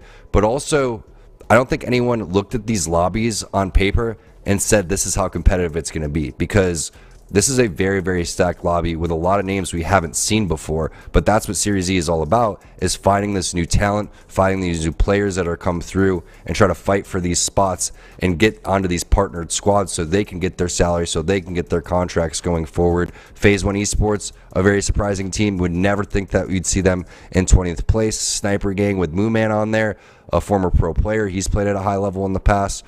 Again, stacked lobby, nothing much to say. And we've called out the surprise of slept on, and there are, like you say, so many reasons that a team could be underperforming. But one of the teams that I also want to call out as a really pleasant surprise is Zero Marksman, with Papa Midget, Vosky, and Moonshine have been doing so well, have been having really consistent play, even if they aren't top fragging like so many of the other squads that we've seen dominate the leaderboard. Having a top 5 performance in today's first open qualifier, when you know nothing about the other teams, is still making a statement. Yeah, I agree. I think that that's a really solid performance coming out of them, especially what was at a Game 2 win for them that picked up a majority of their points. So keep in mind, even if you are on that right side of the leaderboard, keep your head up. You got to continue to fight through here. This is when the pace is going to really, really pick up. It's going to be very similar to what we saw in game number 4 with like 8 squads getting eliminated, and then things start to slow down inside of the top 10 because that's when the placement points start to kind of roll through. But we have multiple 50-50s taking place. We had the 50-50s happening in Harvester. We know the ones happening over towards Climatizer. We may even see some more fights over towards the Lava City area. It's been a very exciting day overall, and it gives you a lot of hope for whatever team's going to actually make it in Series E, but it's not going to be easy. And again, that's why Meowdy needs to stay focused here. They need to try to put as many points as possible on the board, even in this final game, so they can continue to separate themselves. They're one of the teams that also, fortunately, hasn't been getting 50-50'd. They have the classic Esports Arena drop from Split 1 of the ALGS, where everybody's complaining that dropping uncontested, they were getting Lava City, they were getting Big Mod, and they were getting Dome. The same thing is happening to Meowdy right now. They have so much loot that teams like Down to Clown haven't had access to because of the 50-50, but now they are denying to somebody else, as Rice Panda instantly bites the dust just as Ring 1 reveals itself, and Down to Clown continue to push the pace. That's some communication that you don't typically see at this type of level. You have one player running behind you that's fairly weak. I don't know if that player didn't have a gun, but taking that much damage coming in from behind is just, really not acceptable. And I think that was just running around looking for a gun as fast as possible, and a great one clip coming in from behind. So super unfortunate for Rice Panda. Not only that, you're dealing with double scan legends, which is fairly toxic. At least it's not Seer and it's Crypto instead, but they're going to constantly know where you're at. Yeah, it's still rough. It's not a position that I envy, especially because Dropouts, I'm sure, would really like to have that Crypto instead, so they could get this banner back. The game isn't so much about fighting for Fragment anymore, as it is about getting out alive. But Laser Cat Squad's going to recommit, and it's a good thing that they're already so close to the ring, because when they make this beacon grab happen, they'll be able to move over towards Harvester through the choke, should they so desire, and start setting up for a Thermal Station Harvester adjacent finish. Yeah, when you look at this ending, you have a feeling that it's going to land kind of right where that high ground is, where Thermal Station says TION, very close to where this choke's going to be, coming out of the staging area. So ZXG needs to stay focused here and make sure that they do not end up losing out on this fight. And if any building sees action, it's going to be that Dorito building. And the game may just end right here on this particular fight, because expect third party, fourth party, fifth parties coming in after this. ZXG have rebuffed pushes like this before, but now I believe they're getting pushed by 2 squads in a quick rotation from what was last game, buff aim assist. We'll see if we've got the right read on it this time, as certainly Goody has got some really nice shots to open things up and keep ZXG in the know. Unfortunately for them, low shield amounts mean that they're backing off to the Dorito building, using his defense, and a hastily put together one as that, as yes it was, buff aim assist to have come in. And that looks like a third Seer ultimate come down. I don't know if I'm 100% sure on that one, but I'm pretty sure as that Dorito building is just going to be an absolute bloodbath right now. And this fight is taking forever, so expect even more teams coming in and rotating through. I mean, think about teams like Redeem coming out of Lava Fisher. They're going to eventually make their way on over here. Vermouth gets eliminated. Multiple teams directly behind this team as well. With that stick, though, Buff Aim Assist made this fight so much easier for themselves. They almost lose Lux, even so, but ZXG are gone. And with the World Drop coming in right next door, Phase 1 Esports, as a two-man, are going to be the players that need to be rebuffed. Rowdy, Lipe almost goes down. Redeem are out in the meantime. Our second-place team biting the dust in 17th. As Buff Aim Assist, they lose one as well, and the pace continues to be pushed. This lobby continues to accelerate through 5 games today. We go faster and faster at a breakneck speed. Yeah, and I think that Redeem ends up pushing the team over towards Lava Fisher, and it just doesn't end up working for them. Great tap strafe in the air coming in from Rowdy Life, but it's just not going to be enough. The res coming through, and now down to Clown, back on board with them over towards the Fragment side. They've lost out on Soviet. This could be still the team that they already had a knock on. It's going to be Rice Panda getting eliminated again, so they were able to pick up his banner, and great spray coming in from Prophet, trying to figure out how we can play this guy down with the Mozambique, and he's able to do so. Not able to get the Thirst, however, as the final player on this squad makes his way on over towards the high ground. Banner grab, not able to get on over towards the armor swap, but this is a great 1v1 coming in between two teams that desperately need points. Prophet moving all over the place, trying to find how he's going to heal over, but they have another player pushing in. No way! Slept on. That's Karma going down. So nasty, nasty plays from Prophet. Ends up almost 3v1ing that team. I mean, 5 kills deep, but going out now, Don't down do to it. Cloud of a lot to be proud of, and he still almost pulls it off! Not quite getting the kill, but the Ruse have got to be sweating after a one-man almost dismantled 3 squads. An excellent way for Down to Cloud to go out. Yeah, no doubt about it, but that was just impressive Horizon play. Again, everything coming into fruition right there in terms of, it looked like he had the player outlines on her, that he was playing Seer, the way he was maneuvering around, little silent, sneaky looting happening for Floodsum. Maybe he's going to go for these banners here very shortly, but we know that's a full 3-man squad, so he's got to be fairly careful in terms of how he approaches the situation. Fortunately for him, he is playing Seer, so he's going to be able to get the heartbeats through the wall. The tough break is, and you know if this has happened to you in ranked, when there's multiple teams that just died and you have a controller player on the other team, they're just going to take forever to loot. So you have to just wait for that banner to time out, and that's exactly what's happening right now there for Floodsum. It looks like he's going to give this one up and just start to rotate. 50 seconds on Laser Cats, so if anything, maybe that's the one banner he makes his way towards. You really pulled on my heartstrings there with that situation. I have absolutely been there before, and I believe now he's actually been spotted as well, so life gets even harder than having a controller player looting your teammates. The Ruse are on your tail, and this is a situation that as a solo, you simply don't get out of. We've seen one miracle today, and I don't think we get 2. Floodsum gets an incredible knock, though, and I may have spoken too soon. Dropouts still hold out for a really long time, taking down Stanky, and giving the Ruse a second thought as to what on earth is going on with the solos today. Risen Rose trying to make their way inside of this building. You can see Seer just waiting around the corner, prepping an Arc Star. Trev Stacks just taking a little bit of damage, but it's all about trying to heal back up and hit those Arc Stars at the right time. All 3 players filtered into the same corner, and if Trev Stacks, he does have his Horizon ultimate, that black hole is going to connect, and if it does, it's going to be huge damage for Risen Rose. These Watson fences are really good, though, and I'm worried about the fact that there could be an ult in here to absorb something like that black hole. I think Trev Stacks has got a very similar train of thought, and it's what's keeping Risen Rose from being able to push in right now. Instead, having to take cover as other teams start to file in around them. With a thermal station ending, the fact that this 3v3 didn't end fast enough means that they don't get to finish it. Yeah, it's surprising that they weren't able to get past those Horizon fences, honestly. And this fight is happening towards where the end zone is going to be. Remember, it's pulling over towards Thermal Station, kind of where he's zooming in on that high ground. So that's why he's checking, and I think that's a really smart play from Trev Stacks. They're just going to coexist right next to this team. If they find an opportunity to go and push that one, they're going to go for it. But after kind of poking at each other for a while, understanding the situation, if they fight this, they're most likely going to get third-partied. They don't have a Seer to constantly check their backhand side, so it becomes a little bit of an awkward situation. And same with Fully Torqued. They don't have a Horizon to go through and push through on the building, so it makes it a little bit complicated for them as well.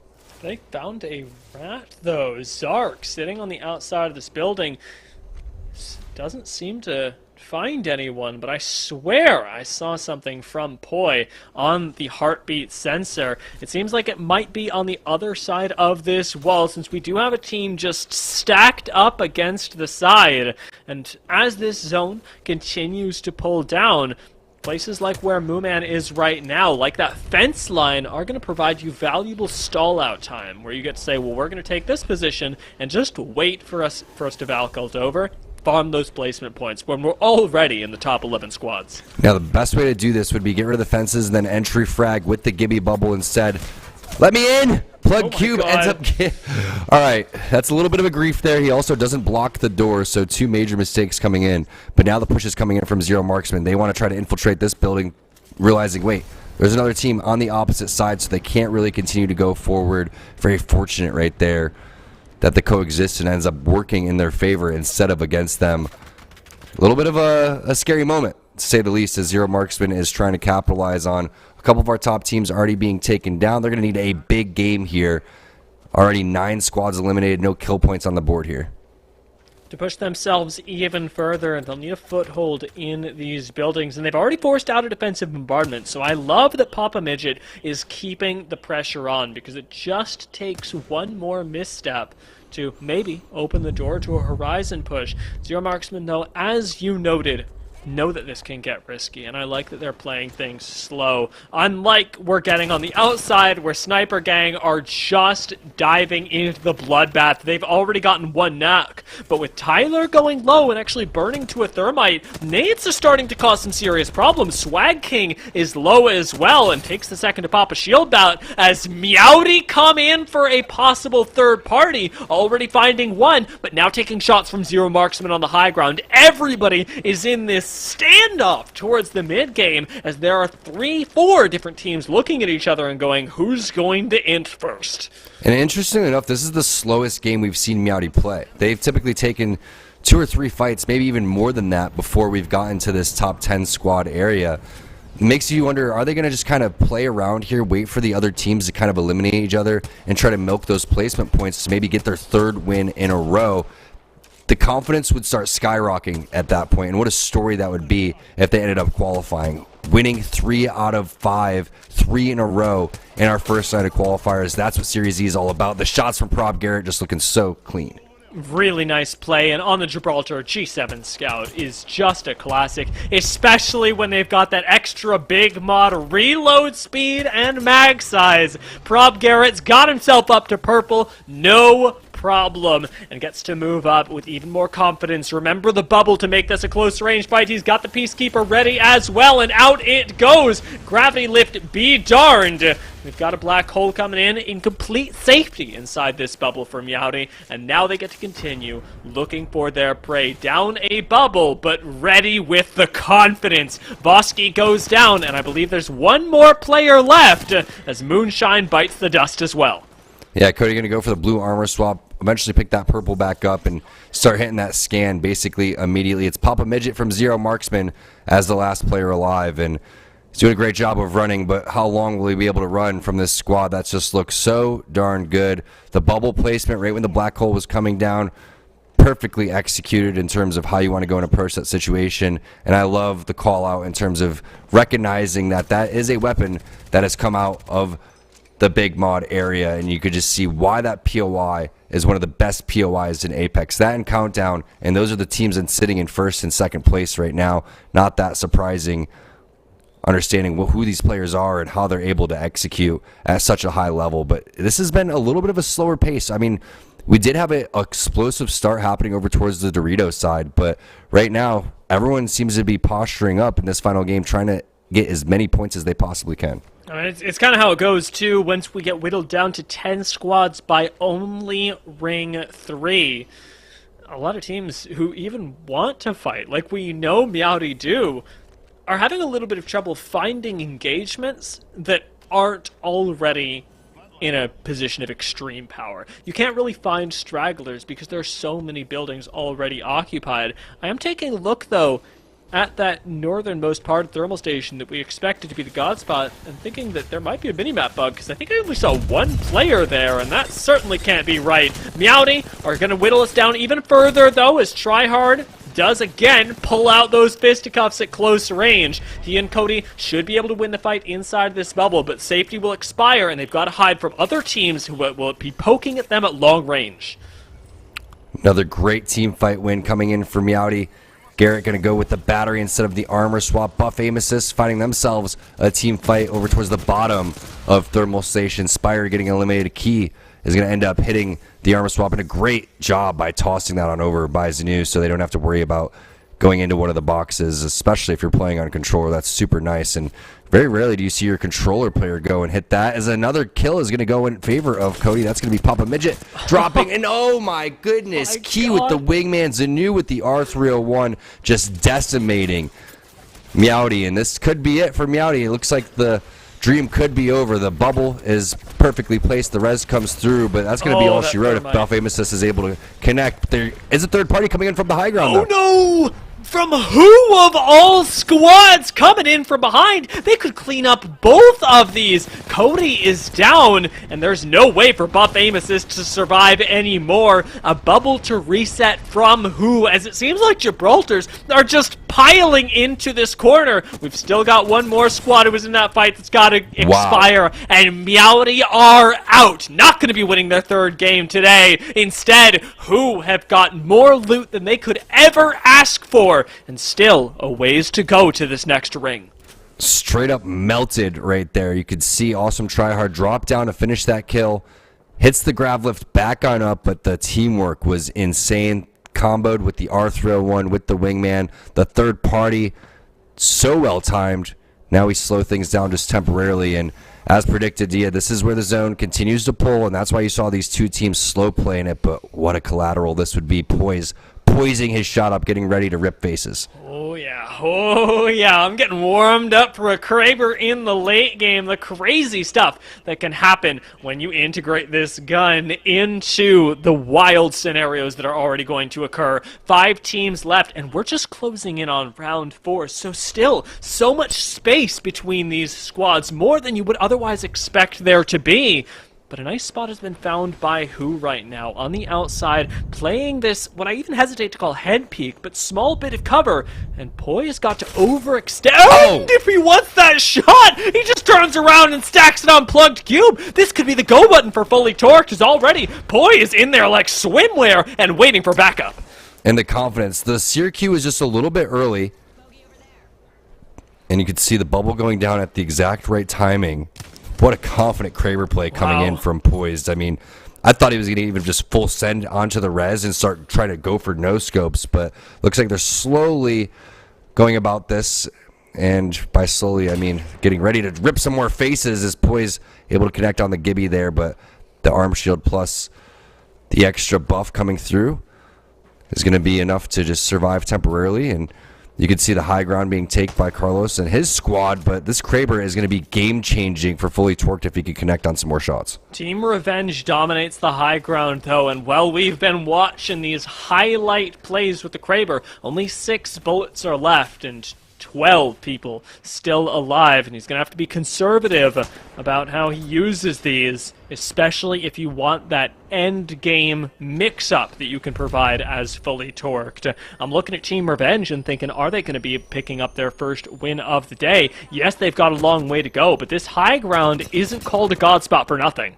Yeah, and you look at Poise and you say, why does he end up going for the Phoenix kit there when he has 4 cells and a battery? Well, once the zone starts to close in, especially in the Seer meta too, very rarely are you going to even have time to hit that Phoenix kit overall. Now, Risen Rose, they're going to have to make their play, and that platform is exactly where you need to get towards, but there's a couple of different angles that you can go and play. You can play in between the stairs, you can play against the wall, you can play on top of the actual platform.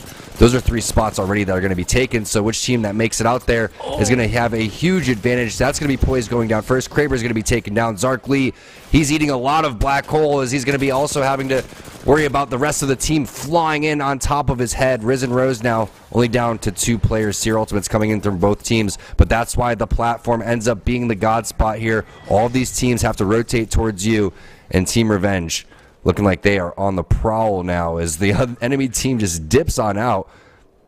Plays that perfectly, actually. They end up getting into the god spot. I've never seen a play that was Uno reverse carded so well. Risen Rows do leave us, but even still, an impressive position from them that was taken. It's between Team Revenge and Who now as our last 3-man squads, our last full squads, and one rat from Fully Torqued that almost ends up changing everything. Out comes the Seer ult, and the Arc Star could be devastating, but Styx manages to dodge it with just a little bit of cover. It is an arenas match across this train line between these two teams, and Who are already committing forward with the bubble. Styx trying to land those Peacekeeper shots, but not quite able to dance in the bubble well enough. Carlon fam's already down, and so is he. Escape the last member standing, and Who, with the confidence, with the bubble play, are going to be able to turn this into a victory. Out comes the spear, and down goes the opposition, as Who will take your final game of the day.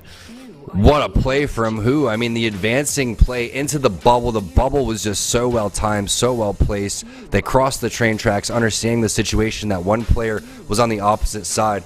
But you don't just toss those arc stars for the heck of it. They toss those to kind of eliminate a little bit of the AoE there. So if they're able to kind of separate the players and say, hey, let's separate one player on the left-hand side, focus the 2 players on the right-hand side. I think his name was Styx, with some great spray with the R301. It didn't really matter because when push comes to shove, you can't miss 3 PK shots in a row right there. And unfortunately, just getting out damage in a situation where it's that final 3v3 moment ends up costing. But we saw so many great plays throughout the night. Ended with 2 teams that looked like they needed to make their way inside of the top 5, and Who may have been able to do that. But just such a great performance from teams and players that we haven't necessarily casted or seen that much of, and hopefully we continue to see more of them as this qualification process goes forward.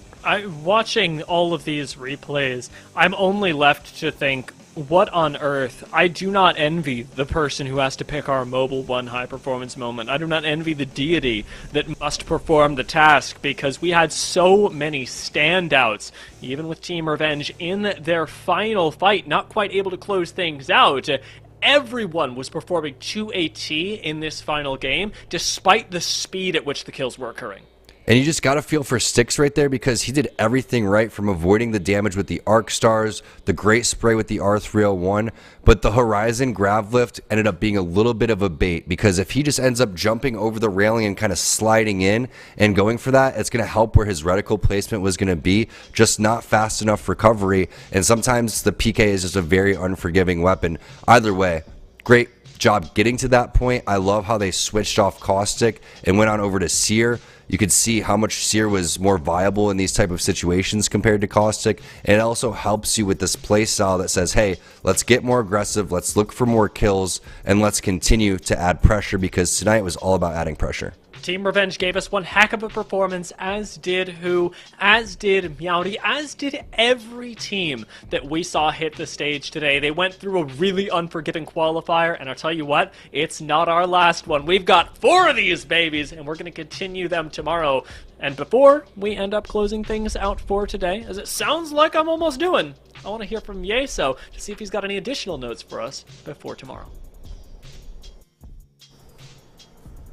My first note for you, Dia, is you made an interesting point, kind of framing that final fight as almost an arenas match right across those train tracks. And I gotta say, Escape kind of looked like he had you and I as teammates again in that arena match, in that final fight. Nobody else will get that reference but me and Dia, but I just had to pull that one up for him there. But Revenge Fall, Who take the win there at the end, and they're a team that I certainly have my eyes on. I think Who are definitely a top contender to qualify for Series E this season, and this is the kind of game that can help them do so. They finished with 13 kills. Vize leading the way there, both he and Wave with over 1,000 damage, and Great Sword very close behind them. But that is a nice 25-point showing here at the end of the day from Who. And why not wrap it up with our final Mobile 1 high performance moment here of the evening. What have the gods blessed us with here at the end? And it is, of course, the final fight. Styx with a good sightline here, but this bubble stalls for so long, and unfortunately, the big decider here is Styx unable to get the damage that they needed in that bubble fight. The fancy feet from the Valkyrie here for Wave, just too good. And then Styx goes down, and now it's just down to Escape at the end with shields cracked and just a sliver of health remaining there on the Seer, and they end up falling. So just a good job playing around the bubble here by Wave and the rest of Who. And it's what grabs them the win here at the end of the day, and some much needed points, because every point matters here in qualifiers. We're going to see Who, I would imagine, right back here tomorrow night looking to build off of this performance, and ending on a win like that is going to feel very, very good. Let's take a look, though, at where everybody stands at the end of our first night of qualifiers here with our Mobile 1 leaderboard. Should surprise nobody who is in first place, as Meowdy finished with a whopping 92 points on the day, but Who, with that last game win, jump all the way up to second, past Redeem by a single point at 50. So some work to do for a lot of squads, but Who having a solid night. Redeem with that strong start, not following that up in the next 4 games probably as good as they would have hoped, because they really had a banger to start off the day. I believe it was a 13 kill 25 point performance, so half of those points coming in just the first game. We'll have to see if Redeem can bring out a more consistent performance next time around, but still 49 points, nothing to sneeze at. Buff aim assist with a really good night as well. Teams I'm looking to see a little bit more from: Risen Rose, Revenge as well in the top 10, but I think they could threaten for top 5 and really make things interesting as these qualifiers continue. But congratulations to Meowdy. They are our first place finishers here tonight, and they go into night number 2 of our qualifiers in the lead at this point. Thank you so much to everybody who came out and watched tonight. A final reminder here for tonight: make sure you are signed up for qualifiers for Series Z Apex Legends. Esportsarena.com is where you want to go to sign up. Make sure you sign up for tomorrow, as well as the final 2 qualifiers coming up 2 weeks from today. And also, if you want to qualify for the other games, Guilty Gear Strive and Multiverses as well. Of course, the first night of Guilty Gear Strive qualifiers wrapping up actually as we speak, but they will be back again next week. And Multiverses kicks off tomorrow night. All of those signups again over at esportsarena.com. My name is Yeso. It's been a pleasure to be your host here tonight as we kick off another awesome season of Series E here with Esports Arena. For myself, the entire live broadcast crew, and everybody here at Esports Arena, thank you so much for joining us here tonight, and we will see you again tomorrow.